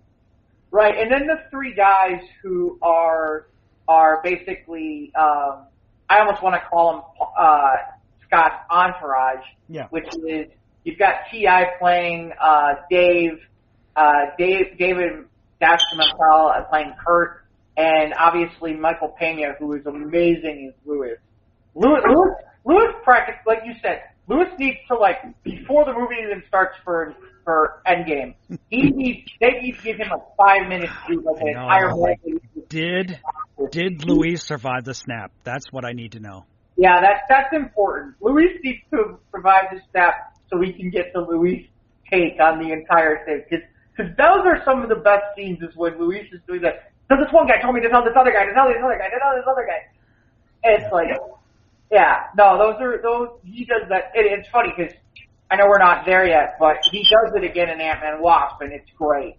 So, yeah, he's really, they did a really good job of casting beyond the people. And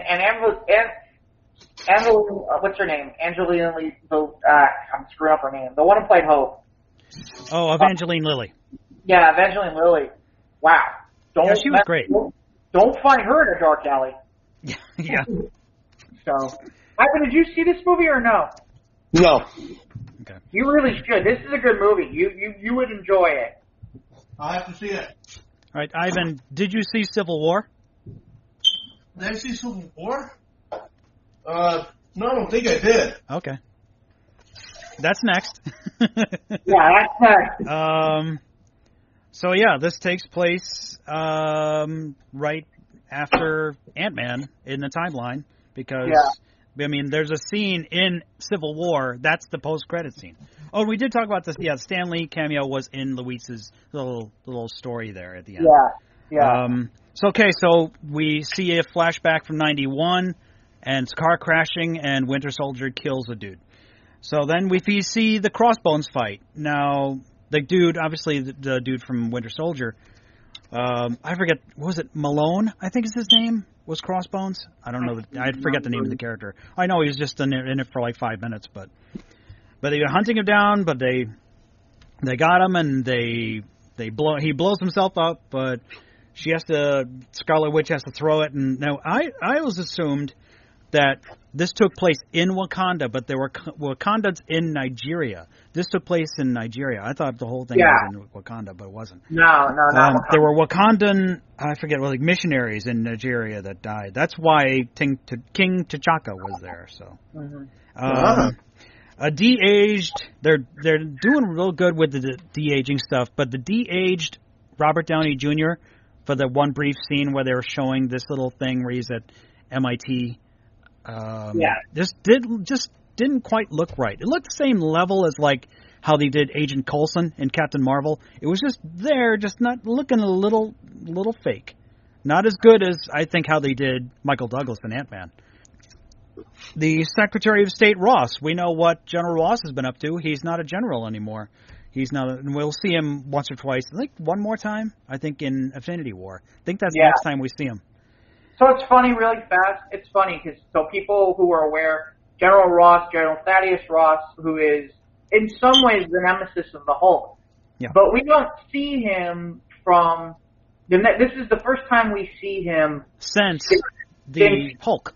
Since the Hulk movie, which by the way was on TNT over the weekend, and I did catch a part of it. Yep. You're right. Better than I remembered it to be. Yeah. Here's the stamp of approval. My mom was like, "This was really interesting." So like the final fight between him and Abomination was just kind of a little lame, but that's all right. That's where she kind of lost it. Yeah. So as a result of the disaster in Sokovia, because we see the lady confronts Tony about her son, and so Secretary of State shows up, especially after what happened in Nigeria. I forget, it was like a dozen people died from that explosion, and Wakanda blames herself, and Tony. So anyway, Secretary of State Ross shows up with these Sokovia Accords, which is a good answer to the Mutant Registration Act or whatever. However, the original, it's throwbacks. It's like an homage to the original Civil War comic, but it's the same spirit. And I'm kind of behind that. Especially he ties that when Steve gets the text that Peggy Carter passed away, and he goes to her funeral in London, and Sharon, her niece, reads the famous line from Captain America in the Civil War comic about how it is your duty to say no, you move, and that was a great dedication to that. And of course, the first time we see T'Challa or Black Panther, and then when he dies, you get it. He wants revenge, and that's pretty much what all this thing is about. I mean, the whole thing with the revenge. I mean, the hero, not the Zero, the hero Zemo. He's a decent villain, I guess, but I mean, he got the job done. I mean, he split the Avengers in two. He did it easier than Ultron could. It's funny you say that. This might be one of my favorite Marvel movies. This is really near the top of the list. Yeah, you get the feels, especially at the end. Well, go beyond that. There's a lot of reasons why this movie's near the top of the list. And one of them is that Zemo is such an underrated villain. Because what he reminds me of a lot of is what Marvel is missing badly in their universe for movies, which is they didn't have somebody, because of the fact that they lost Doctor Doom, they don't have somebody who is a plotter and a planner. Right, a mastermind. They right. don't have an ultra villain. Well, this guy Helmut Zemo, they explained him a bit towards the end when they find out that it's him doing this stuff.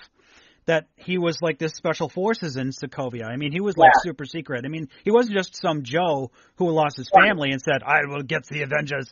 No, he was already like deep co-ops, special ops or whatever. So right. Secret Again, agent, man.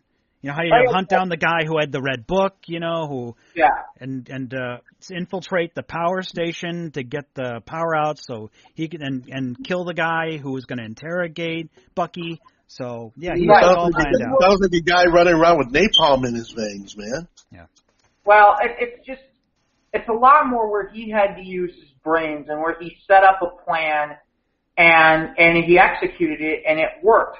And right now, and this is one of the things I hope we see in the future with Marvel, is that we see more villains where it's like something along those lines, where you've got something more strategic against something that's more. It's not just the audacious gray CGI monster who wants to destroy the universe. No, it's just a dude who's scheming and plotting and planning. And the problem is Hydra sort of did that, but here's the problem: Hydra is more of a big thing, and they're more than they are what Zemo is. And Zemo kind of had a Lex Luthor kind of feel, and that's what you needed. You want somebody with a quiet, cool, sensibility about that. And Zemo, not a wicked, madman, scientist feel. Yeah, being another throwback to Winter Soldier. Obviously, this is a throwback to Winter. The whole movie pretty much is, because the Winter Soldier is a very big part in this. But it was also because of the fact that Scarlett Johansson, obviously Black Widow, released all those files at the end, because S.H.I.E.L.D. had collapsed because Hydra is part of it or whatever. The two were intertwined, I guess. They had infiltrated or whatever. So she put all those files on a net. And he's like, I found the files. Took me a while to decode, but I'm a patient man. And he was, so. Yeah, but he worked on it for like a year to take this down, and it worked. And it's like, it's like one of the final lines of the movie where they're like, well, you failed, and he's like, did I?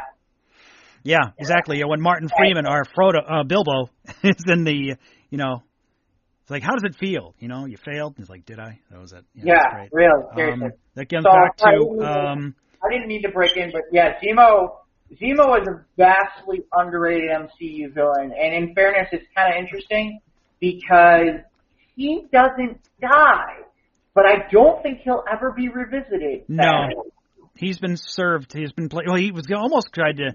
At the end, he was going to take his own life because his mission was complete. Yeah. But T'Challa stopped him and said, "The living are not done with you yet," and that was so badass, man. Anything with Black Panther on it. I mean, even when he was when Bucky was like, he said the lines, and he's speaking in Russian, and his programming is kicked in, and the Winter Soldier's trying to escape, and T'Challa fights him without his Black Panther armor, and he's still giving him a run for his money without the super awesome suit, because obviously he's got the, he has the enhanced abilities because of the special plant that he eats, because he is the Black Panther. But, so Bucky escapes with Sam and Steve, and they're outnumbered, and Natasha and Tony know they're outnumbered, so they both get reinforcements.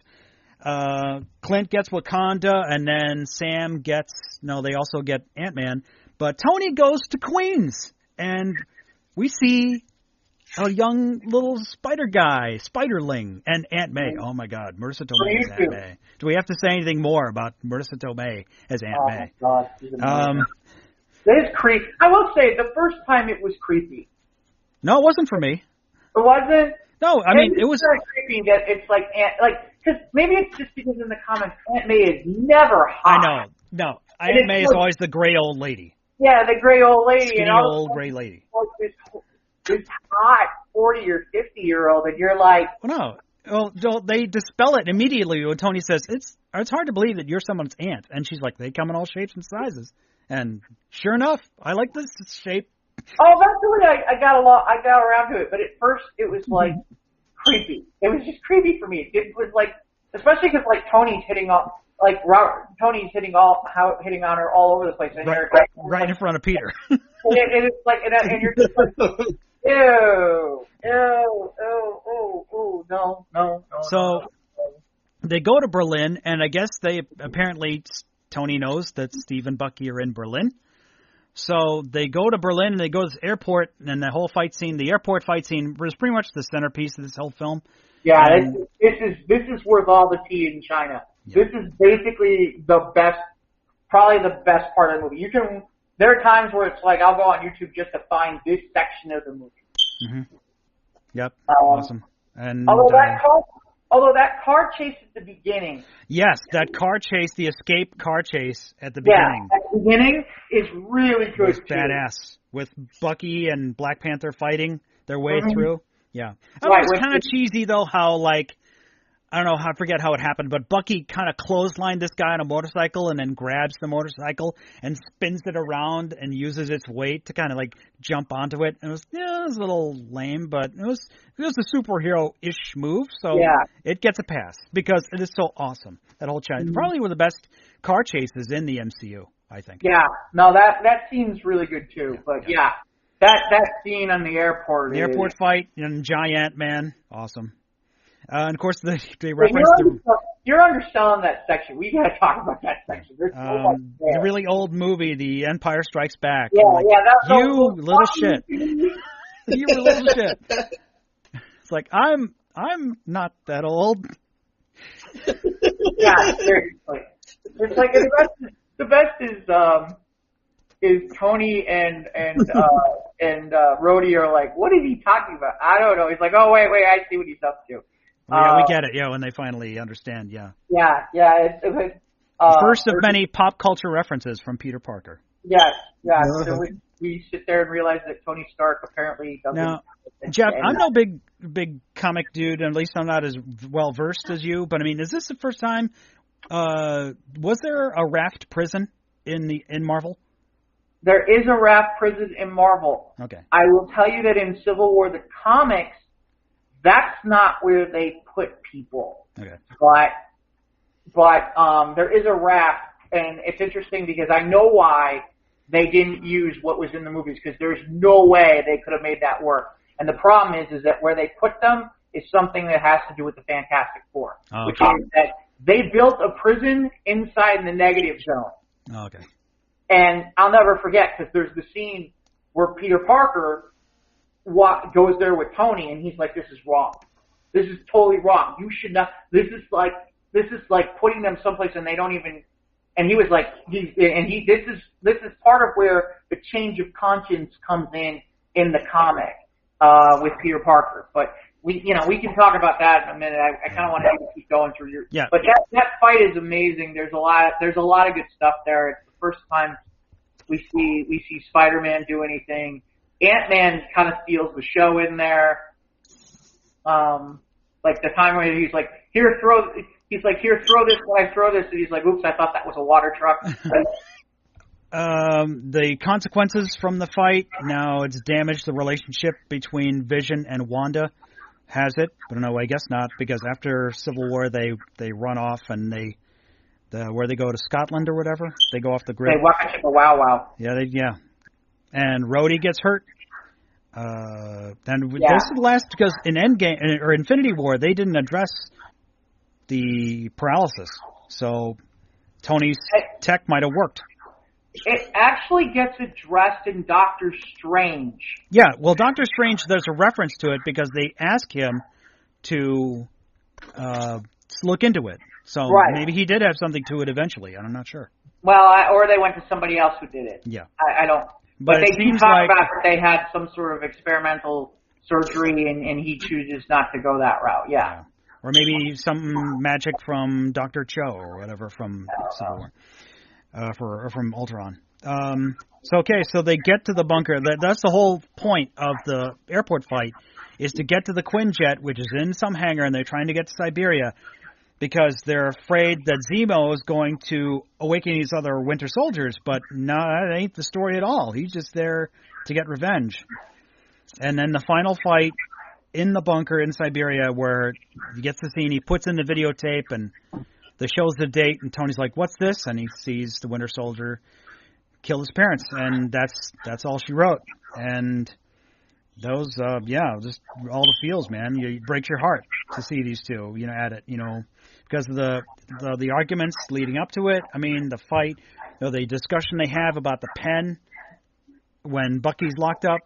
It's like, just sign the thing. I mean, you can feel both sides. You can feel Tony's angst, and it's like, just sign it. We're trying to save you. Don't you get it? And this is great.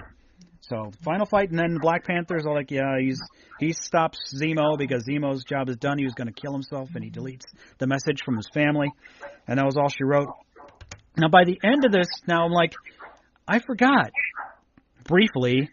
Like, I haven't seen the Stan Lee cameo, but then, it's the best one. Probably the best, one of the best Stan Lee cameos was the FedEx Man. Mm-hmm. Jeff knows the line. I got a package for Tony Stank. Yes, right here. Thank you. Yes, this is Mr. Stank. Thank you for that. Yeah, that's Table for one, Mr. Stank. Yes. Awesome. Yeah, that's good stuff. And Tony gets the phone. And we see it again in Infinity War. And this was directed by the Russo brothers. I think they directed Winter Soldier as well. So they are hands-on in this situation. And they're the ones who've done Infinity War and Endgame. Yes.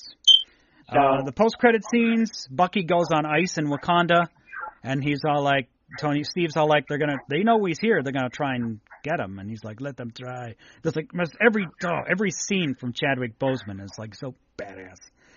And then the other Peter Parker scene is that he's got new hardware, and that leads in directly to the next two this week, which is Black Panther and Spider-Man Homecoming. So we're running down. I'm in the home stretch here. 6 more films to go. A little bit on Civil War. I just kind of want to give some background. So Civil War, and we've talked a little bit about this in the past. Civil War is based on the comics that came out in the mid-2000s.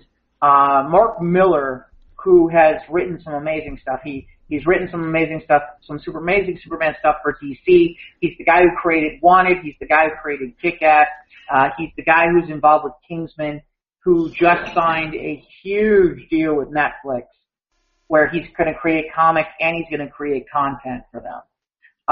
So he was tasked with creating this storyline, and it is basically a storyline about registering the world's heroes, and there's a lot to it in the comics where it really is. It's between what Captain America thinks and what Tony thinks, and the sides get divided. And at the time, one of the biggest things to come out of this is Peter Parker is much older in the comics than he is in the movies. And Peter Parker decides that he is going to sign it and unmasks to the world that Peter Parker is Spider-Man. I don't even want to get into how that gets changed back. I don't even want to go there. But it's a huge deal. It's basically one of the biggest aspects of this, which is, and if you get the books, it's hysterical because when J. Jonah Jameson finds out, I believe he sues Peter Parker because he misrepresented himself, and so that is how J. Jonah Jameson decides he wants to handle it. So basically, it's based on that. It's far more large scale. Just like in Civil War, there is no Hulk. He's off. Ironically, we see technically where the Hulk is, and it's very similar to Thor Ragnarok in the fact that is exactly when Greg Pak's World War Hulk is going on. Yeah. And Thor, I don't remember what's going on with Thor, but Thor is not around. But it's interesting because Tony Stark and that group of individuals clones Thor, and they have a clone Thor that they were calling Clor. And at one point he kills whoever is Goliath at that point, not the one in the Ant-Man Wasp movie, because he threw his hammer through him. And I think that's the last time. I can't remember what happens with that, but the long and short of it is when Thor and Hulk show back up, they're not very happy with Tony Stark. Now, in fairness, Tony Stark is not alone. They have this group called the Illuminati, and it's Black Bolt from the Eternals, it's Namor, Reed Richards, Professor X, and Tony Stark, and they seem to have this idea of what should be and how things should be. And so they're all on the side of this registration thing. And if I remember correctly, there's something wacky about with the X-Men where there's some sort of agreement where as long as the X-Men don't get involved, nothing will happen, and then eventually, obviously, that changes because eventually the X-Men get involved. But like I said, it's kind of it's a revolutionary storyline in that regard, and it's a good piece. In the movie, obviously, you can't do a lot of that, and some of that is because of where things were, their timelines and all that different type of stuff. I loved that they tried to recreate it. I love that they brought in. And it's unfortunate that this is in the third movie and we're going to lose it. And maybe we'll see Sharon Carter again. I like that dynamic between her and Steve Rogers, and I like to have seen more of it. Oh yeah, when they first kiss, and they say, "Yeah, that was late." and Emily Van Camp is phenomenal. She's really good in a lot of different stuff that's out there. But yeah, it's honestly one of the reasons I was excited about this movie is obviously Spider-Man. Spider-Man. Oh, yeah. You're talking about bringing Spider-Man in, and they did a really good job with it, and that's the huge part. But yeah, this movie has a lot of pieces that there's a lot going on here, and it's really action packed. And there are people who are like, to me, this is a good movie. This is a phenomenal movie if that's what you're looking for. But yeah, I'm with you, Mike. To me, these were two. This is kind of, to me, Winter Soldier, Ant-Man, Captain America: Civil War. That's kind of where Marvel starts to hit their stride. And Guardians. That's kind of where they hit their stride. And by this time, they're riding high. Yeah. Guardians, Ant-Man, and Ant-Man and the Captain America movie. To me, that's where they hit the gas, if you know what I mean. Yeah. So, and I know at the time when Civil War came out, that's when Marvel Comics did the Civil War 2, which, in most people's opinions, was a little underwhelming. Yeah. But it was all right. I mean, I never read it. I never got around to reading it. I one of these days I will.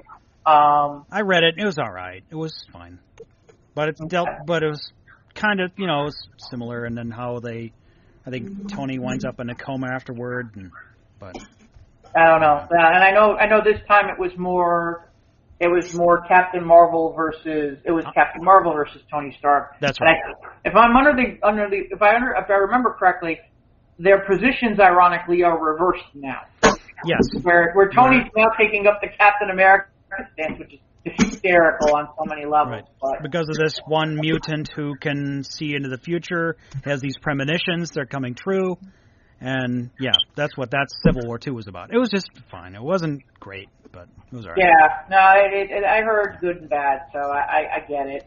It was just middle of the road, but I understand why it helped boost comic sales during this MCU thing. So, I'm sure it did. So we can talk briefly on Endgame. We got some toilers this week, and I'm trying to avoid now. It's all like, oh man, this stuff's coming out, and I'm like, trying to go in as clean as possible. Yeah, I saw something. I don't even want to say it out loud. Toy spoilers. We're not going to really reveal them here. No, I even saw stuff where it was like, I thought it was just like little spoilers, and then there was something I was like, oh, did I really see that? Yeah. If that's really true, I don't know. I'm like, I don't know. Well, let's see. They can do no wrong at this point, but we have trust. I don't mean that way. Like, wow, did I just basically catch something I didn't want to know about until I saw the movie? Damn it. Yeah, I'm avoiding these articles now and any... Yeah, they're getting to the... I think the week leading up to it, I'm going to have to go internet dark. No, I think I'll be okay. I think the biggest thing is I need anything that says spoilers on it now. Now they're getting very, very more descriptive. Yeah. And yeah, it's time to stay away from the spoiler stuff because like I said, I saw something and it was like warning spoilers, and I'm like, okay, fine, but usually they don't have anything. And then they had something that I was literally like sitting there going, uh-oh, wow, really? Yeah. Okay, I didn't think they actually had something that in depth. I'm like, ew. And Jeff posted an article, I think you put it on the Squares page, that the tickets go on sale as of now, which would be like Tuesday the 2nd. So I will be on the ready to get my tickets for Endgame. Yeah, as soon as we get done with recording the podcast, you probably might have to get... I don't know. Well, I heard it's 7 a.m. Central Time. Okay. That's what I heard Tuesday morning. It's going to be insane. Tuesday morning, 7 a.m. As long as we're on that, a couple of things. There's a rumor out there that, and I don't, again, this is totally a rumor, I don't know if it's true or not, that I guess they're looking at going into another storyline that's been in the last decade or so, which is going towards X-Men versus Avengers, which we'll see. Ivan, are you okay? Oh, I'm fine. Okay. All right, for a second, you have all kinds of weird noises coming from you. I'm hearing some heaving noises or something. Yeah. I'm fine. Not just your smoke alarm. Yeah. Okay. The other thing that's interesting, Mike, is we keep talking about this Gambit movie, and we've been talking about Gambit for 15 fucking years. Yeah, I feel like it. Well, it's interesting because now I guess Disney is evaluating whether it may not be dead, even with Disney. I'm putting money on the fact that part of it is because of who's attached to it. Okay. I'm putting money on that. Has to be the reason, the rationale. Either that or the script's good enough that they might want to look at it. But I really feel like it's because what's his name's attached to it, and this is an opportunity to get women in the theater. You know, I mean, how many more times do you want to see? I don't, but women want to see Channing Tatum without a shirt. So. Yeah, it's one thing I've noticed about watching the MCU. A lot of these male stars, they have one brief scene where the male star is shirtless. Oh, absolutely. Yeah. There's that one scene from, was it Civil War? Yeah, it is. The one where Chris Evans isn't wearing a shirt. No, there's a scene where he's trying to stop the helicopter from taking off. Yeah. And he shows the muzzles. Yeah, right, and they're like women who swoon at that scene. Yeah, absolutely. Yeah, no. Even in Ant-Man, there was a scene where Paul Rudd had his shirt off. And, hey, he's looking good, I guess. Was there even a Tom Holland scene where there's no shirt? No, I don't think so. I don't think they went that creepy, right? No, I don't know, maybe I don't think they went that creepy, but yeah. So, we got a little bit of DC news. We had some breaking DC news over the weekend. Well, yeah. WonderCon was over the weekend. Yeah. A couple of news bits. Season 1 of Krypton is moving from Sci-Fi to DC's Universe streaming network. Oh, no. Season 1, not Season 2. Season 1 of Krypton, is moving to DC Universe for people who don't have Sci-Fi. No word yet on Season 2 of Krypton. They did show a still of their new Stargirl series. Yeah. Now, I only know Stargirl from the few episodes I've seen of Justice League Unlimited. That's it. So Stargirl, so the other thing is that Jeff Johns is involved in this production, so that's probably a good thing. And the other thing is that Stargirl is a member, in the comics, Stargirl is a member of the Justice Society, and I'm curious to see if this is a backdoor way to bring some of that into their online, to their DC Universe service, which is a backdoor to bring in some of those heroes from quote unquote, I almost want to say yesteryear, but it's not necessarily yesteryear, but you get the idea. Ivan, you've seen some episodes of Unlimited. You know who Stargirl is, right? Yeah, I do. Yeah. You got the staff. Mm-hmm. Okay. Yeah, which was originally from Star. Well, I don't want to get into it. I don't want to get that nerdy. But I'll watch it. It looks decent. It looks fine. We'll see how it is. Well, like I said, one of these days I will pay the $8 for the month and just watch a whole buttload of stuff. And I think we just had the season 1 finale of Doom Patrol. Maybe. And I guess it was good. Yeah, I've heard good things. And what else? We've had a couple of advanced screenings for Shazam, and the word on the street is very good. So I'm looking forward to seeing it. I'm going to go see it with Ivan and a couple of my buddies Thursday night. Yes. I'll be honest, I may not see it until Tuesday this coming week. So I may not see it until after we record. So that's fine. I mean, worst comes to worst, I can. We can just split it in half and flip it until you see it. Well, no, or here's the deal. You guys can start talking about it a little bit, and when we go to talk about it, I'm going to be like, I'm going to go make a sandwich. I'll be back in about 10 minutes. Yeah, no, that's fine. What else? There was some more Marvel, some DC news. I don't remember. Well, the only other thing I can think of is, the problem is I didn't check enough on the book stuff. But I know the person who plays Felicity Smoke, they're talking about that she either isn't going to be a regular on the show, or she isn't going to be a regular in the shortened season of season 8 of Arrow, which is really surprising. So I'm a little surprised by that. You think they're going to kill her off? I don't know. I don't know. Maybe they will, maybe they won't. I don't know. I don't think so. Based on storylines, I don't think so. It's very interesting because, there's a good portion of Flash's cast that sounds like they're going to be gone after this season, too. There's a bunch of people who are DC, CW, Arrowverse regulars who are popular that it sounds like they're not going to be on shows, or they're not going to be around, or they're not going to be full time, or if you get the idea. So it's going to be interesting to see. It sounds like there's going to be quite some transitions coming up, and I'm kind of curious about all of it to see where it goes. It's interesting times with that. So I don't know. By the time we air, Legends of Tomorrow will have been on for the first time in ages this week. So I will tell you that I think Supergirl's been phenomenal. Just so we're clear about that. By the way, I don't know if anybody of you guys are aware.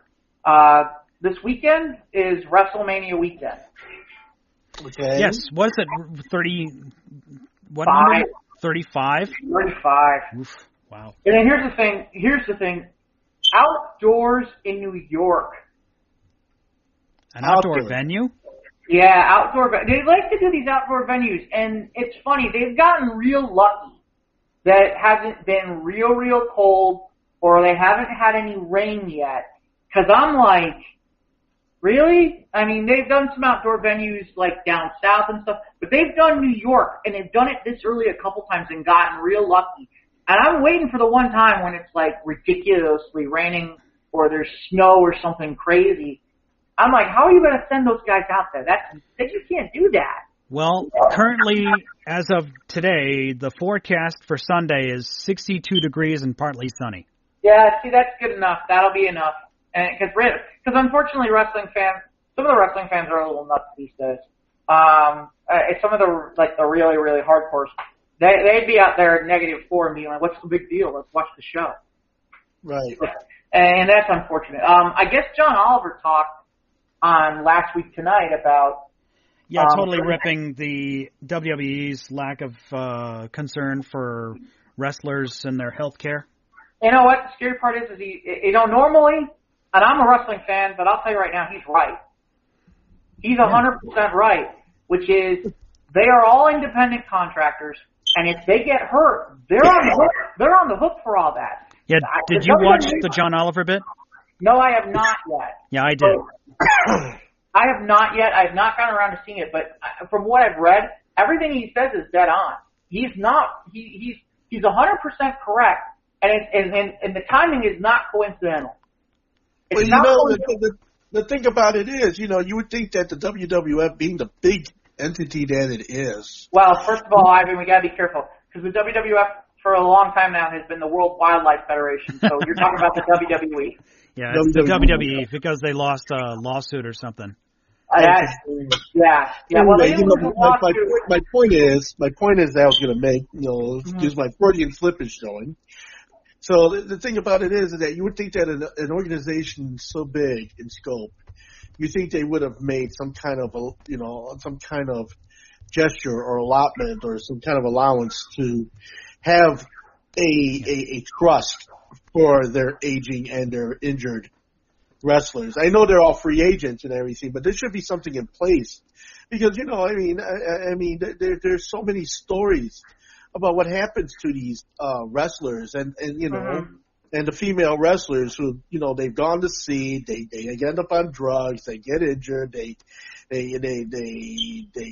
drop off. It's a sad thing. It really is a very sad. And this isn't new. This has been going on forever. Well, not forever, but it's been worse in the last 30, 40 years that it's really turned into. It's proliferated since the WWF became as big as it did back in the day. Well, and it goes beyond that. It really gets to a point, guys, where it's like the thing is this isn't. What scares me more is it's not just that the WWE isn't doing anything. Think about this. There are these local shows that go on, and I've seen some of the things that some of these people do. And I'm like sitting there and I'm like, these are guys who are maybe getting paid $50 to wrestle.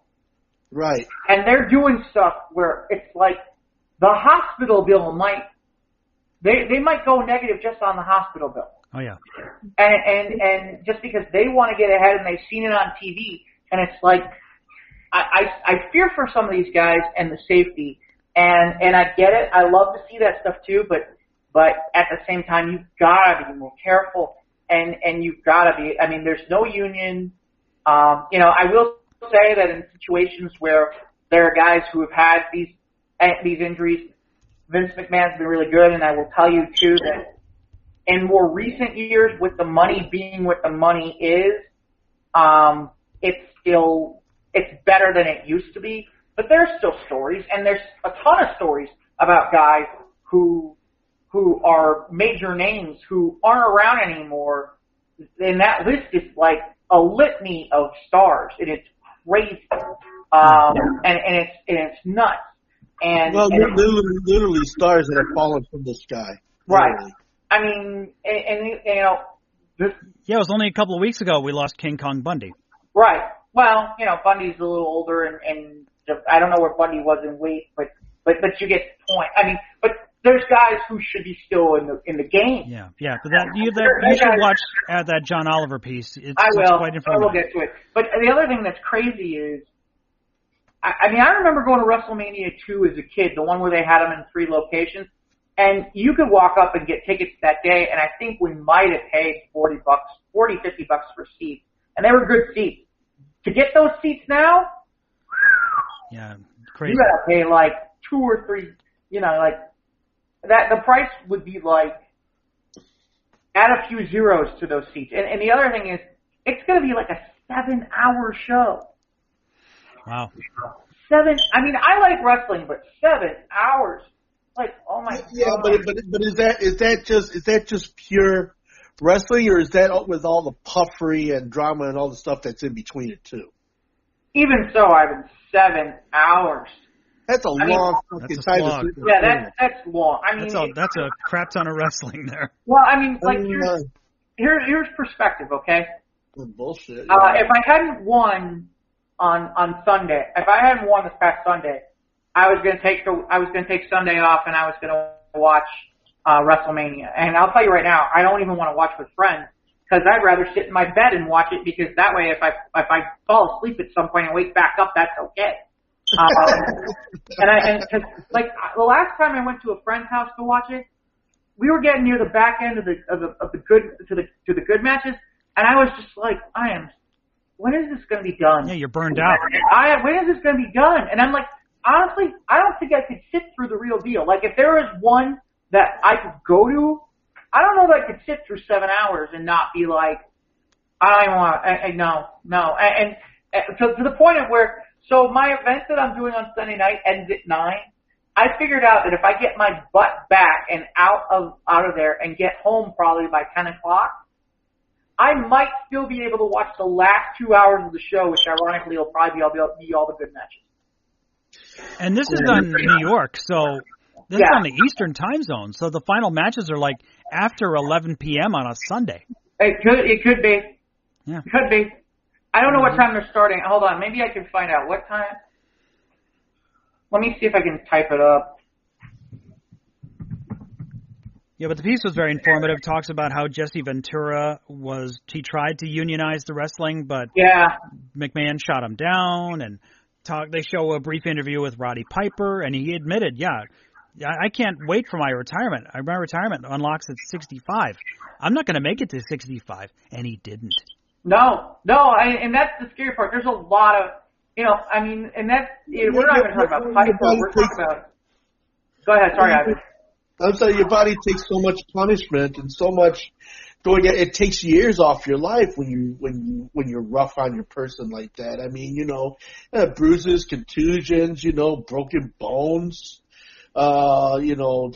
Just all kinds of things. I mean, look at what happened with the football players and the concussions and everything. And of course, those wrestlers, they get a bunch of concussions too, dropping off the top ropes and everything. Yeah. CM Punk has a great story in this piece about his concussion story. So I recommend people to watch the YouTube. It's on YouTube of the John Oliver segment on the wrestling. I'll watch it. So here's the interesting part. The kickoff show starts at 4 p.m. Central Time. That's okay. Yeah. The main card starting at 6 p.m. Central. Now, I don't know if the 7 hours includes the kickoff show or it doesn't. If it includes the kickoff show, okay, it's done at 11. If it doesn't include the kickoff show, you're talking about like this 1 o'clock done until like midnight, 1 in the morning. And the funny part is the irony is there's some stuff I want to see. Like for example, I don't know if you guys are aware, but Dave Bautista, the guy who plays Drax for Guardians of the Galaxy, and it's going to be in Endgame, is in a match with Triple H this Sunday. Oh, neat. A match which I'm surprised there hasn't been more crossover about. So long as maybe if he shows up in gray and red, maybe I'll watch it. If he shows up in character, that'd be awesome. I mean, the big thing is that for the first time ever, the main event is going to be a women's title match. It's going to be Ric Flair's daughter, Charlotte Flair, Ronda Rousey from UFC fame, and Becky Lynch, who's just set the world on fire lately. So, just I don't know. I have friends of mine who are like gonna have friends over. I know people who are going down there to go watch, cause there's like a show on Saturday night. There's like shows all over the place, and they have like the Hall of Fame and all that stuff. It's like, I love wrestling, but I think I'd be like, I'm done now. Good night. Speaking of good night.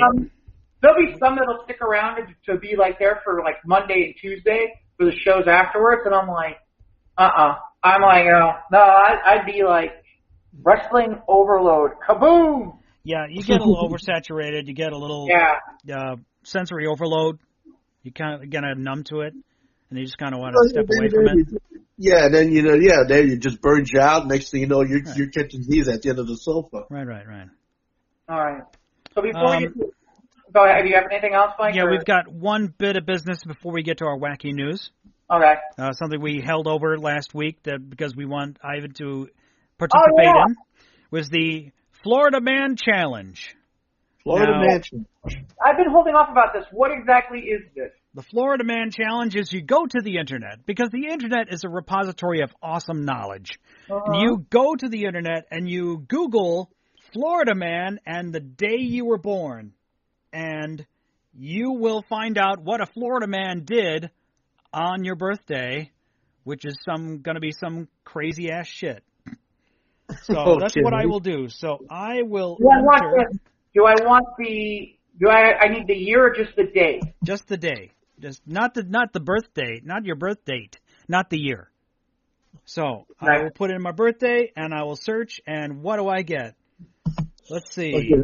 The Florida Man Challenge from that day is... Do I want to type in Florida Man Challenge, or do I just want to type in Florida Man? Florida Man, and then your day. The day, your birthday. Okay, so I'm going on Google. Okay. Let me do. Here I am. I will read mine while you guys search. My Florida Man Challenge is...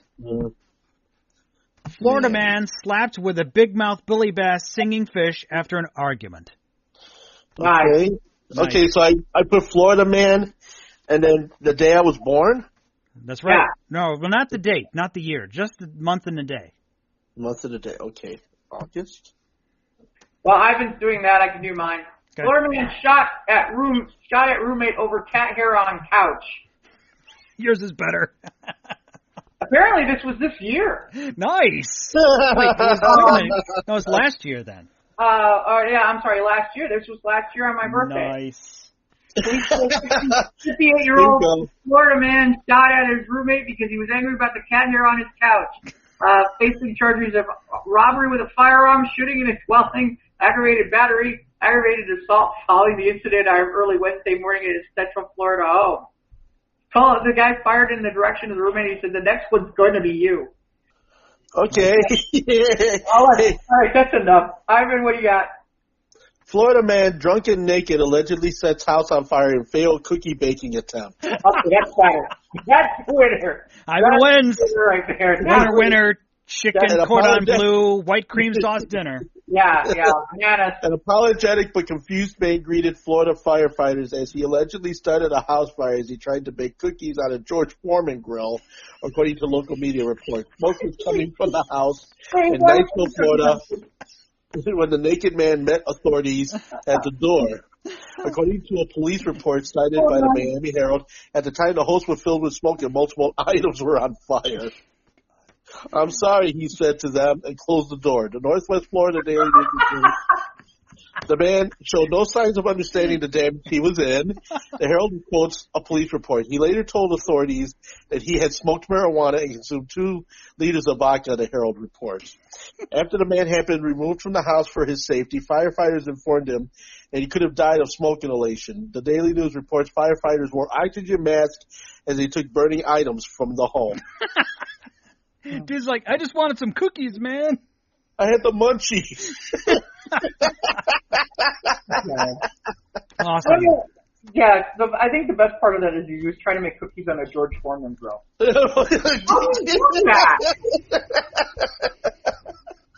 How do you do that? How do you make cookies on a George? You don't, because you burn the place down. Yeah, well. This should be the lesson to all the potheads out there. And no, before you proceed to make cookies out of George Foreman grill, don't smoke, okay?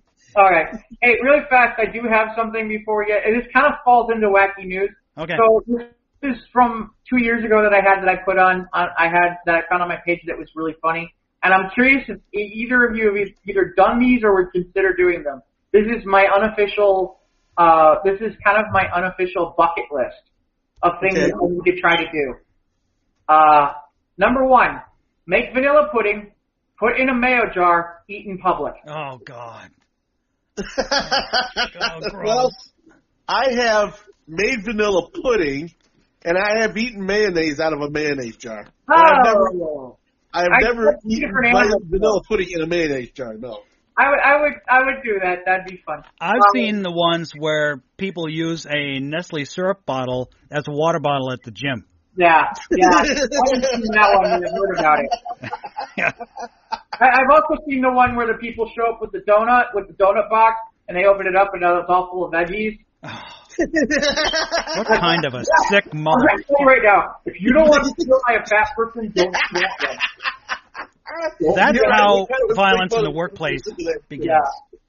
Yeah. Number 2, hire 2 private investigators, get them to follow each other. There's a part of that, the only problem with number 2 is I have to pay those guys to do this. Yeah. And then I have to pay a camera crew to follow them to watch them do it. I don't know, that seems too involved for me. Yeah, that's the problematic one. Number 3, wear a shirt that says life, hand out lemons on street corner. Life hands you lemons. When life gives you lemons. Yeah. So have either of you done any of these, or would you ever consider doing any of these so far? No, not really. Oh. Okay. I consider the pudding thing. I do the syrup thing, but. All right. I would do the syrup in the Hershey bottle. Yeah. Maybe on April Fool's Day, I bring a plate of veggies in a donut box. I've got a few. Or a bunch of fruit in a donut box. There you go. Got a few more. Get into a crowded elevator and say, "I bet you're all wondering why I've gathered you here today."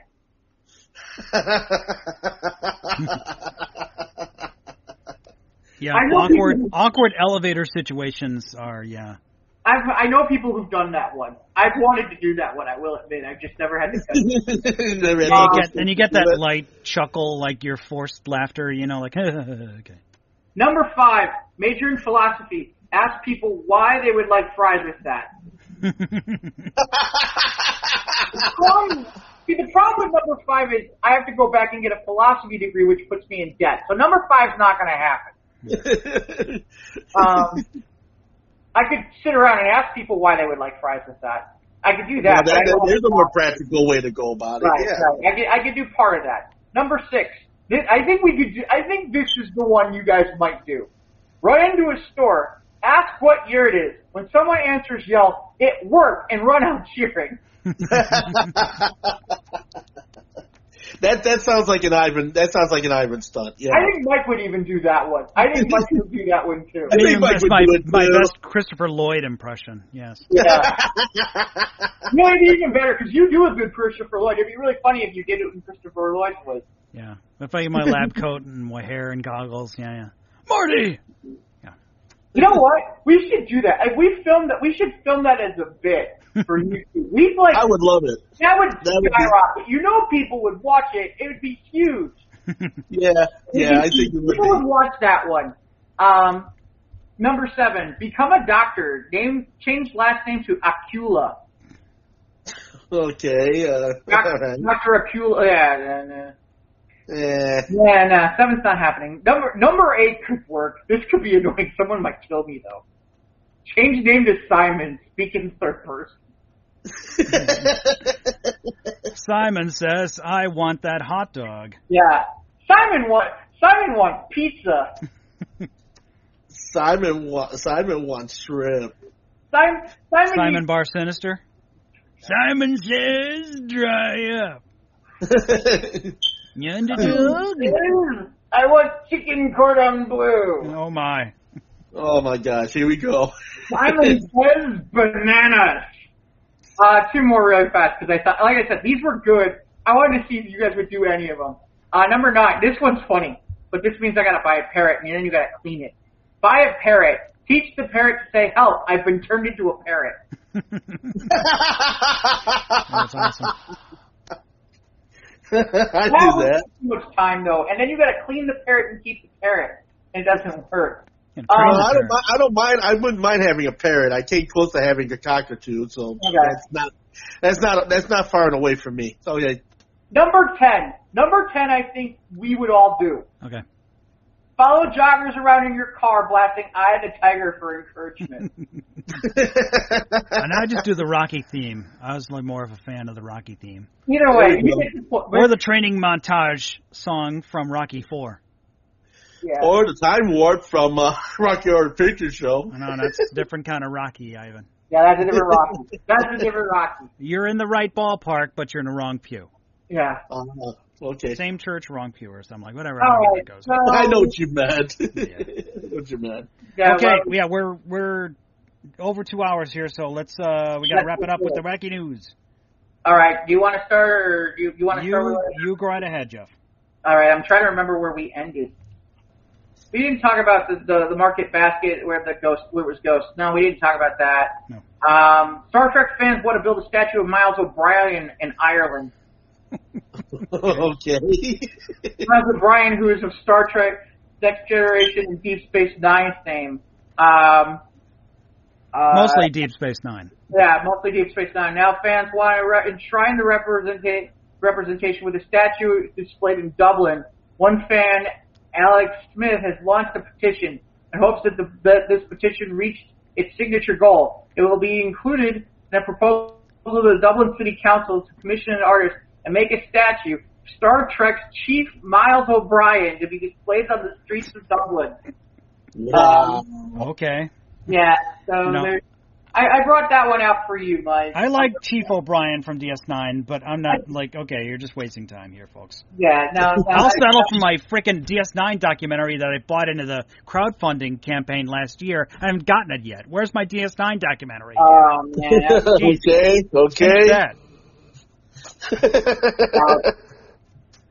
Okay, do you got anything from Scott? Oh, yes. I have plenty of news stories from Scott. Thank you, Scott, for bringing all these awesome stories in. We appreciate it.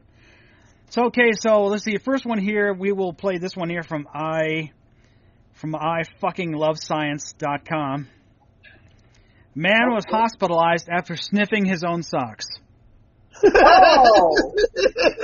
Were they soaked in bleach? A 37-year-old father in Zhangzhou, southeast China, began to feel chest pains.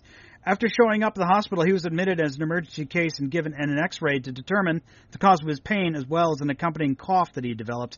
He was diagnosed with a fungal infection of the lungs and kept in a hospital for treatment while doctors determined what the unusual cause was. Medics took an oral history from Peng and discovered that his condition was mostly caused by his habit of smelling his socks after he'd been wearing them. A fungal infection he developed on his feet was transferred to his lungs when he sniffed the socks, taking in some of the fungal spores as he did so. Oh, that's crazy. So don't sniff your socks. Don't sniff your socks. Oh, my God. That's disgusting. I used to make fun of my friends when I was young, when we'd sleep over or whatever, and somebody took their shoes off, and I'd say, "Did somebody just open a bag of Doritos?" Okay.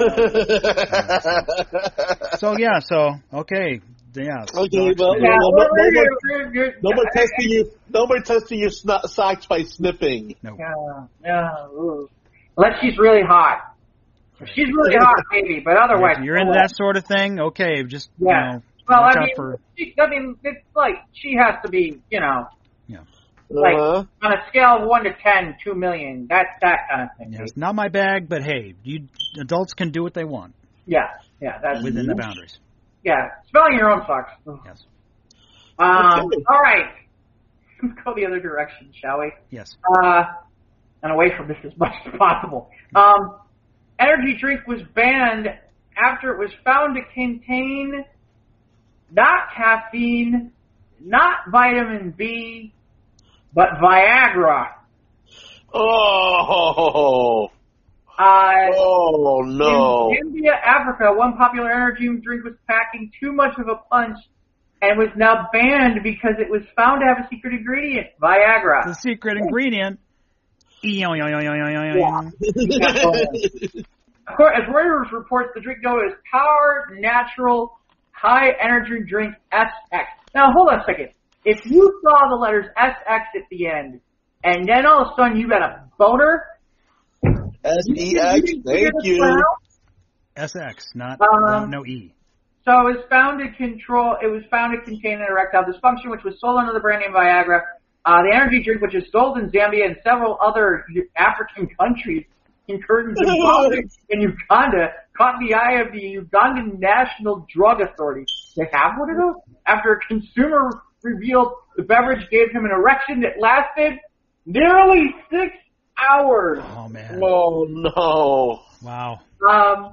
Testing confirmed the presence of the drug in the drink, and Zambia has banned the manufacturer from producing it. Now the company is prohibited from making the energy drink until it proves it has addressed the problem and has quality control to ensure it won't happen again. You know what's really crazy about this? What's that? This drink would sell in America. I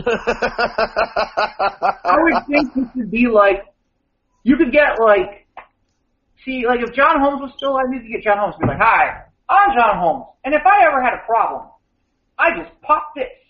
The Power Natural High Energy Drink SX."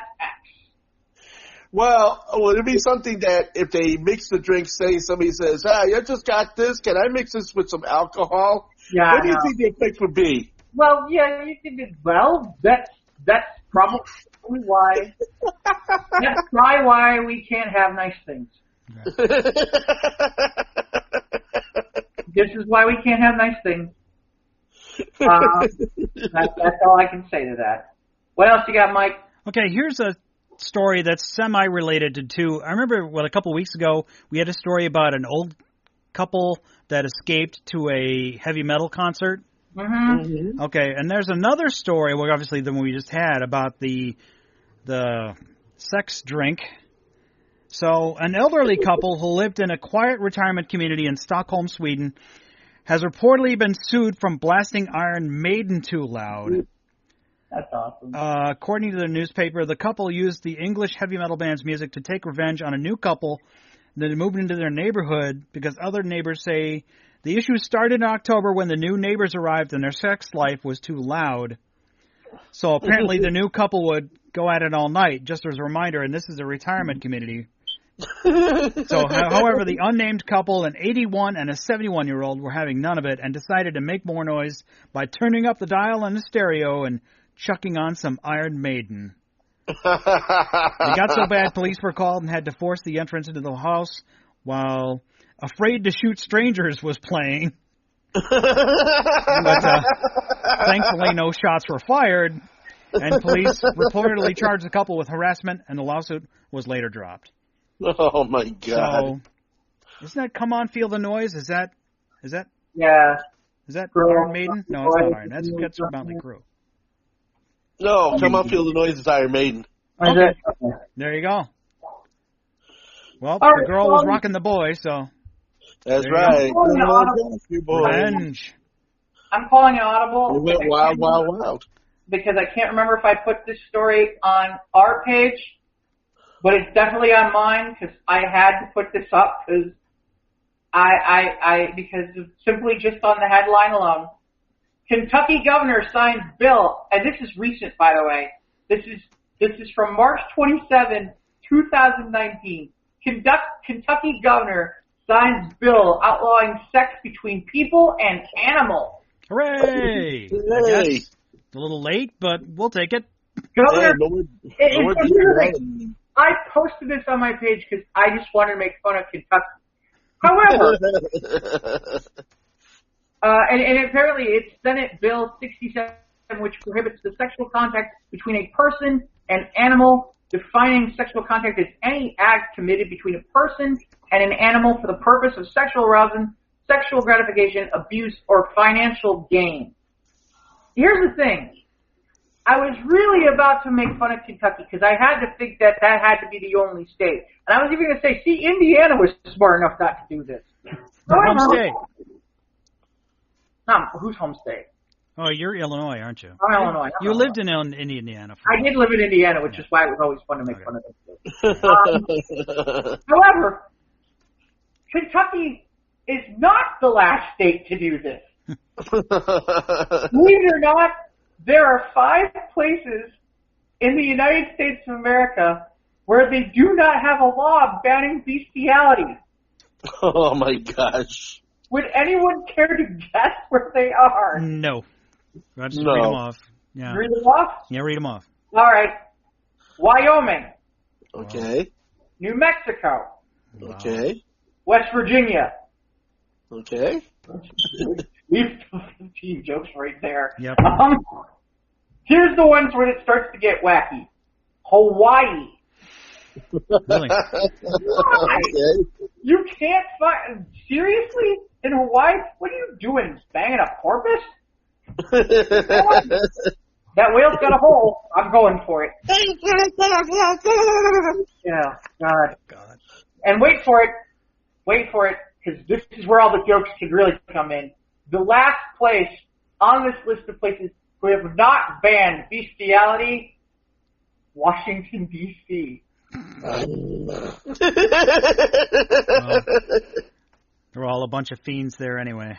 Well, it's certain. Yeah, well, they are a bunch of animals. Honestly, when I saw that, I'm like, insert your own joke here. There's so many. It's like there are so many jokes for that. It's like, oh my God, really? It's like, I think mine was like, well, this explains a lot. But yeah, okay. I'm sure Mike is really uncomfortable about that one, but I had to bring that one in. It's not the worst one you brought up, that's for sure. No, not yet. All right, what do you got from Scott? Next is, now I'm guilty of this as well, about drunk shopping online. It's a $45 billion industry. Oh, God. First we thought we had drunk dialing, then drunk texting. Both are always terrible ideas, but now we have a new alcohol-fueled regret to watch out for, and that's drunk shopping. Oh, yeah. Tech and business website The Hustle conducted an unscientific survey and found that 79% of its readers that consume alcohol have made at least one drunk purchase.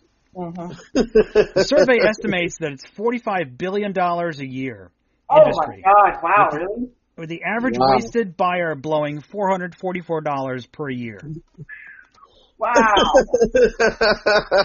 People who work in sports, transportation, and energy appear to be most likely to splurge while inebriated. What are they buying? Apparently clothes, shoes, movies, and electronic devices top the list, using Amazon almost exclusively for drunk shopping. Oh, really? Yes. A whopping 85% of drunk shoppers made their mistakes with Amazon. I blame Jeff Bezos. You need to have a breathalyzer before you're allowed to buy on Amazon now. I think this has been going on for a while. My guess is there's a whole bunch of women drinking wine, getting drunk, watching the Home Shopping Channel, and that this has really been going on for a long time. Have you done this? No. What about Ivan? You've done this? What? Drunk shopping online? No. No. You haven't, Jeff? No? No. I have. Okay. What'd you buy? Action figures. Sometimes good ones, sometimes bad ones. I was going to say, some of the stuff that, I could see it, though. If you were really drunk and you're watching one of those infomercials. I said, hey, that looks pretty good. Yeah. Like that look cool on the shelf. The one that used to get me all the time that I never did, because I used to watch it overnight at Sporting News, was the one where you get like 50 billion knives from Ron Popeil for like $30 or something like that. And I'm like, that's gotta be a deal. And I'm like, these knives have gotta suck. These have gotta be the worst knives in the world. Okay, Jeff. Mike, Ivan, I got a question for you. Yep. Do either of you speak German? 9. What? Do either of you speak German? No. Okay, because the reason I'm asking is that NASA has a job, and apparently I need to learn how to speak German, because NASA will pay you $19,000 to stay in bed. But it's for German.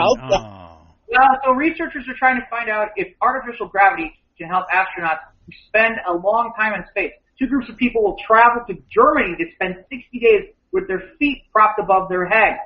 Researchers will monitor them while they eat, read, watch TV, and go to the bathroom. One group will be spun around an artificial gravity chamber, and the control group will not spin. Here are the qualifications. You must speak German and be between 24 and 55.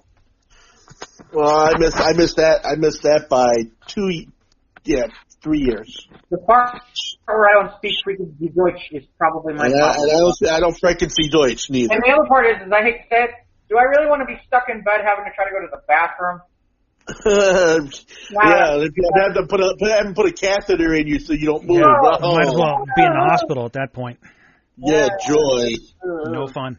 No. Not being able to get up and wash your hair? Oh, no way. No, I can't do that. Nope. No. I mean, I'm lazy, but no. Now I'm thinking about it. No. I mean, look, I'm lazy too, but I'm not that damn lazy. How many days? I'm pretty lazy. How many days is this, Jeff? 60. And you get how much money? 19,000. 2 months, 20 grand. I know. That's a lot. It's tempting. $10,000 a month. Here's the question: is that before or after taxes?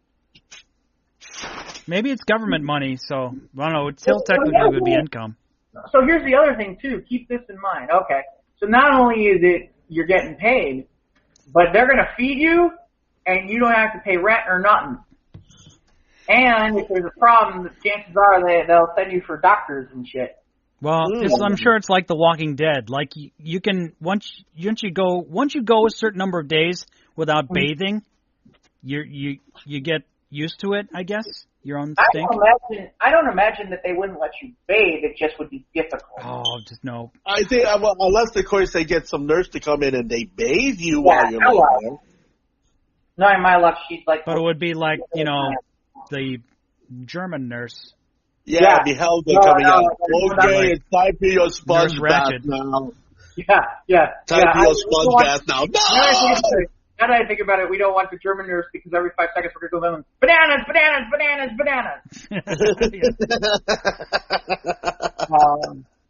What else you got, Mike?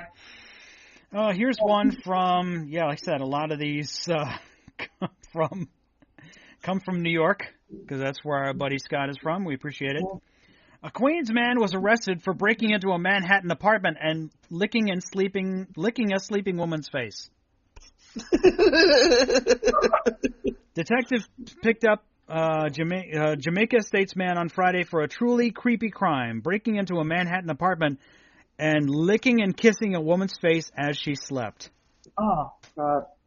Remember that one scene in Terminator 2 where the guy goes into her cell after she's apparently been drugged or whatever, and he licks her face, and then she gets out. It's gross, man. Salih Kolanovic of Midland Parkway faces a charge of sexually motivated burglary and sexual abuse, which occurred on the Upper East Side. According to police, he allegedly got into a 28-year-old woman's apartment through an unsecured front door and went into her bedroom. First of all, she's living on the Upper East Side, but the front door was unsecured. That means the door was wide open, so he walked in. No. But anyway, she woke up. He was on top of her, kissing and licking her face. Law enforcement sources said the woman forced him out of the apartment. He fled on foot, but the New York Post reported the cops tracked him down through 2 anonymous tips provided by Crime Stoppers after images of the suspect were published through the media. So it's like word got around, and this fucker went to jail. So sick dude. Sick dude. He must have been drinking some of that African Viagra drink, I guess. Viagra. Let me knock one more out here, Jeff, and you can take it from here. Okay. The Flat Earthers are planning a cruise in the year 2020 to get to the edge of the world. It was the ancient Greeks who first found out that our Earth, despite how it apparently looks, is not technically flat. They were even able to calculate the circumference of the Earth, and that was about 2,000 years ago. Mm-hmm. We had already written it down on stone that the Earth was a sphere. Now, if anybody wanted more proof, then all they need to do was wait for the 20th century. Not only did we go to the moon, but we have captured photographs of our round blue planet from space. Now, we would believe that any misconception about the Earth being flat would be put to rest, but unfortunately it isn't. The Flat Earth Society and other flat earthers believe that the entire theory of the spherical Earth is just hogwash, a grand conspiracy cooked up by NASA to keep us blind to the fact that Earth is, quote-unquote, flat. Mm-hmm. And now the Flat Earthers are finally going out on a mission to prove their point. They are planning a cruise to reach the edge of the Earth and finally get to those quote-unquote secret ice walls surrounding the edge of the Earth. Their adventure is scheduled for 2020. This might be their ultimate shot at proving that the Earth is flat. While many of the details about the date and other aspects of this event are still pending, the Flat Earth Society claims it would be one of the bravest adventures to date. Such bravery. Oh, boy. Yes. However, there's an irony attached to this great scheme. All the nautical maps and navigational tools currently present in this world are based on the concept of the globe like Earth. Yeah, right. That's how modern navigation technologies like GPS, which stands for what? Global Positioning System. Yeah. Now, the globe is shaped like a ball, if I'm not mistaken. The globe is shaped like a ball. It's shaped, that's right. They can be even considered as proof for the round shape of the Earth, but then again, ironies come as part and parcel to when we're talking about flat earthers. Yeah. I don't even go on about this moron. It's just bullshit. Going to the edge of the Earth is like finding the end of the internet, isn't it? That's just not possible. However, and they're not completely sure whether the cruise is actually using GPS. Maybe they might rummage through their hidden stash and find a new kind of nautical map, especially suited for flat earthers. All we can say to them is good luck. Hopefully, this proof will be enough to make them realize how wrong they are. Well, here's my other question for that. Why do they have so many clothes for a 3-hour tour? I don't know. Gilligan! Hey, Skipper. All right. Let the flat earthers go. Let them go. They don't have any Let them go. Speaking of the Florida man, we'll go to the Florida man story. Yes. Florida man faked robbery so he wouldn't have to go work at Hardee's. This is on the Square's Facebook page. He wanted to go for his shift at Hardee's restaurant, so he called 911 and reported he'd just been robbed. Okay. The 32-year-old Brian Anderson of Dundee told dispatchers that 2 gun-carrying men took his necklace and money and his phone before jumping into a car and driving away. The sheriff deputies went to the scene, quickly realized the robbery never happened. In a Facebook post, the agency said Anderson confessed, and adding, on the bright side, Brian didn't have to go to his 11 a.m. shift at the restaurant. 11 a.m. is pretty early to wake up, so... Yeah. Poor guy. Okay. Yeah. Well, maybe he had to clean the grease traps or something that day. Yeah. That could be it. As long as so we talked about stinky socks. Now let's talk about stinky for obvious reason, which is a man sues for $1.3 million over supervisor's stinky farts.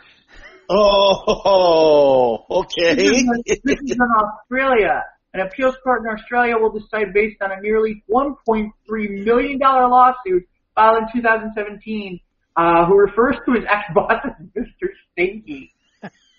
56-year-old former engineer of Melbourne's construction engineering says his supervisor would enter the guy's small windowless office to fart 5 or 6 times a day.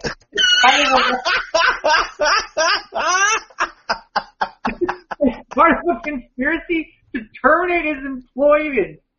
Quote, I would be sitting with my face to the wall, and he would come into the room, fart behind me, and walk away. Oh, He sprayed deodorant at his supervisor. I may have done it once or twice, maybe, but I can't recall. Says the supervisor. He said if he did fart on or near him, it would not be with bad intentions. The court also would have left phone calls in which he called this guy an idiot, but ultimately the justice dismissed the suit last April, noting there was nothing inappropriate in behavior in the office, including passing wind, but it would not necessarily amount to bullying. Talking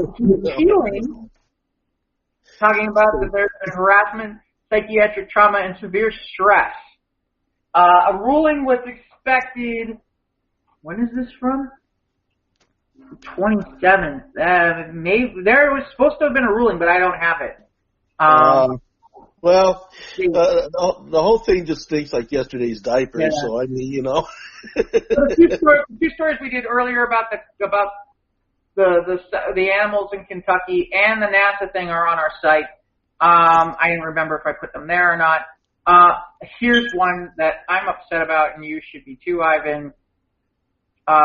Amsterdam has banned guided tours of the red light district. They banned tours of the red light district? Why? Yeah. Hey, sailor. Oh, wait. But for some of today's tourists, all these pleasures are trumped by the allure of gawking at the city's notorious red light district, attracting a literal window shopping for sex workers has become so magnetic that every week more than 1,000 guided tours do that, apparently. But not much longer. The noise and crowding created by the endless lines of tourists, as well as the perception of Amsterdam being a city of sex workers, has convinced the city government to ban tours starting in January 1st, 2020. Quote, we're banning the tours that take visitors along sex worker windows, not only because we want to prevent overcrowding in the red light district, but because it is not, wait, this is awesome, because it's not respected to the sex, it's not respectful to the sex workers. Okay. Spokesman for the Amsterdam City Council. Sex workers are not monkeys to be treated as a tourist attraction. A survey. Well, I mean, they got them in the windows so you can look at them. I mean, what did they expect? Well, here's the crazy part. According to this, a survey they conducted showed that 80% of the sex workers say gawking tourists are bad for business. Okay, so basically, you just want me to walk up to the window, look at it, and then come inside quick. Well, okay, so there's a part of me where I get it. Where it's like, okay, because I was really interested and I'm window shopping, and there's a whole bunch of people around, and I'm like, okay. And then I walk in, everybody knows where I just went, because everybody just saw me walk in there. Right. That's the... Well, also too, maybe the point of the matter is, okay, because, sex workers have been getting a lot of momentum in the last few years about certain sensibilities to their craft. Yeah. So I guess maybe they just, all right, if you want to look fine, but, don't sit there like a horn dog, and do weird things in front of the window and stuff. Just be respectable about it. I love or it. Just, which, there's a quote from the school engineer. His name is Hans Baker. Quote, women sitting in pink windows are law-abiding, and they are not the problem. It's the high school kids on spring break, drunk and stoned travelers that are a problem. And you know what? Probably not wrong. Well, living here has become unbearable. Drunk tourists screaming their lungs out till 3 a.m., jumping into canals, and punching each other. It's simply unlivable. Yeah, I can't blame them for that. Well, no, I can't. Well, I can't either. I can't either. It's just like you said, Jeff. We can't have nice things. Yeah. Well, it's like I said. I don't want to go any further on this. Mike's silence speaks volumes. By the way, Mike, when you're at Celebration, make sure that you get the Jabba the Hutt Chia Pet. I'm not kidding. It's on our site. It's the exclusive for Celebration. Derwanawanga. Yeah. Chia. Jabba. As long as we're on the sex kick, California couple finds hidden camera in Airbnb rental. Okay, yep. That's nothing new. There's a lot of those. Have you heard the story about the 1,600 rooms that cameras were found in as of late? Yeah, and we're streaming on the internet. Yeah, nothing new. No, this is just another reason I'm glad I don't do Airbnb. A Santa Anita couple is furious after they said their privacy was invaded during a stay at Airbnb. They began looking for a place to stay, hoping for some quiet time together. They found a place that was billed as a cozy and romantic. We wanted one night of privacy. We wanted to get away for the night and have the room for ourselves. What was meant to be a romantic night quickly turned into a nightmare when they found a hidden camera disguised as a smoke detector pointed directly over the bed. Shit. Quote, it's disgusting that there are people out there recording you getting intimate. They have this labeled as a romantic getaway on an Airbnb. The couple said it was already late, so they waited until the morning to confront the homeowner and call the police. Confirmed there was a hidden camera, but say it was not on and nothing had been recorded. Officers say no crime had been committed. They wouldn't answer, these people wouldn't answer any questions. Airbnb is obviously sitting there talking about getting them a refund and some things, and they're not happy. But it does, this is why sometimes with some of this stuff it kind of gets crazy. You got situations with our Airbnb because of the fact that there's another story out there where there was this family that rented this Airbnb and they robbed it. And all this stuff is on camera. They're taking the flat screen TV, they're taking the computer, they're taking items out of the kitchen. They're robbing the place. I mean, for all you know, that camera could have been up there just as a matter of security. Who knows? But at the same time, yeah, middle of a bedroom, pointed at the bed, a little scrutiny should be played upon that, though. A lot of scrutiny. Yeah, my neighbor had, a friend of mine had a neighbor whose house, he rented their house out as an Airbnb. And he said he's seen some shady people go in and out. And he's seen some party girls, partying during the week, just on the deck, just laughing it up, drinking. Having a neighbor as an Airbnb can be a pain in the ass. Yeah. Oh, no, and not to mention the fact that I'm sure the people in the neighborhood aren't too happy about the fact that such goings on are taking place. I mean, nobody wants their neighborhood decimated with seedy situations. Yep. So along the vein of we talk about the March Madness is here, NC2A tournament. So there's this story, and I think this one got enough spin out there that from Deadspin that people might be aware of this one. So Colgate, I think it's University, the Colgate Raiders, rented Ohio State's pep band for its NC2A tournament game. Here's the problem with that. They pissed off their own pep band. They made their third ever appearance in the NC2A tournament, and they were given a 15 seed in the South region. They ultimately lost to Tennessee by 7 points. The band was there playing loudly and enough to bring somebody a tear, except for the part where they didn't bring the band. They basically rented Ohio State's band. Performing the song using sheet music provided by Colgate's athletic department, who rented them for the occasion, which of course did not go well with the Colgate band. Oh my goodness. Senior, and then here's the problem. This is the problem to me. How did you not know that they weren't going to figure it out and this wasn't going to get, someone wasn't going to tweet it or somebody wasn't going to talk about this? Senior Kyle Roadhouse, who served as the Raiders pep band drummer major for 2 years, said the Colgate band was never consulted about the possibility of traveling to Columbus, Ohio, where the men's basketball team played Tennessee on March 22nd. We learned of the state band when we saw shots of the drummers on the live CBS coverage of the game, and then again when someone on the cheerleading team who attended the game sent a photo to one of the band members.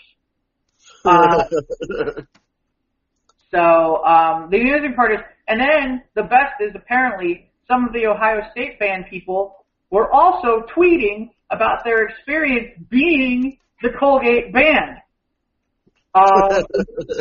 So, yeah, I don't know. Apparently the Colgate athletic department refused to comment. Like imposters. That's really ridiculous. That's just. By the way, I think I have the update on that story about the 1.3. Believe it or not, about the bullying. Let's see. We're running a little late. Maybe just get one more, and then we can get out of here. Yeah, but the court appeal. Okay, it was dismissed again. Let's see. What else do we have? All right. I'm not sure which way I want to go with this. There were a couple other things, but we'll talk about them next week. I think I want to end with this one. If people want to look, there's a story where the DEA is looking for a contractor who can burn 1,000 pounds of marijuana per hour. Nice. Yeah. Feel free to look them up. It's on our webpage. It's on our Facebook page. And finally, Ivan, put your hand down. They can't see you. Raise your hand. Yeah, just on our Facebook page and check it out, Ivan. It's there for you to find. Okay, guys. This article from bold.com. I've bejazzled my vagina, and you should too. It's easy and amazing. Oh, holy cordon! Oh no! Jeez, that's gotta be rough. That's gotta be rough on the shaft. No, vagina. Oh, you mean that way? Yeah, well. Yeah, no, not my idea of a good time. Thank you. I already have problems with piercings. Well, apparently, He So she bedazzled. goes into, like, I don't want to get into all of it, but she goes into like a whole bunch of points as to why she did it and what she did. And apparently her boyfriend wanted her to do it. So it was part of a bet, apparently, or something. Oh my gosh! But yeah, apparently this is the thing now that you can bedazzle your vagina. It's okay. No, thank you. What are you gonna put a disco ball in there? What the fuck? Yeah. Might as well start putting some laser effects. How about a smoke machine while you're at it? How about It's a dry ice. how about I was thinking about some meeting in smoky places. I was thinking about some ham and cheese and a white sauce. Go ahead and kind of pat it down in some breading and some Yeah, egg. use your pinky finger to smooth it out. A little bit of mozzarella. Yeah. That's the reason I wanted to go to this story, because we could end where we began. Let's end this segment. Mike, if people want to find us besides going to the Squares of the Roundtable Facebook page, where else can they find us these days? We are on Instagram and Twitter at SOTRT Podcast. We're on YouTube. If you're watching or listening there, we don't have nothing to watch, just our little fancy little logo there. Click the bell, subscribe. You'll get notifications when new episodes arrive, typically Wednesdays. We're on PodBean. You download the free app. You can listen for free. And now we're also on Anchor.fm. So you can download the app there as well. Or go to the website, anchor.fm/SOTRT. If you want to send us an email, that's great too. We're SOTRTpodcast@gmail.com. Of course, we're most active on our Facebook page. You can send us Facebook message there. We appreciate you, Scott, for all these crazy stories. We appreciate them. And of course, that's where we're at. You can see all our crazy stories and our assorted meat products that are oddly shaped. But on behalf of Ivan, Yes, and Jeff, Yes. episode number 45 is in the can. And I guess that's it. We will talk to you next week. We'll have lots to talk about. Ivan will be back from DairyCon. I'm going to see Shazam and crazy other news. So thanks for listening. Thanks for listening. Come back with us next time because there will be more. That's a promise. Or threat. Yeah. Take it as you will. Yeah. Yep.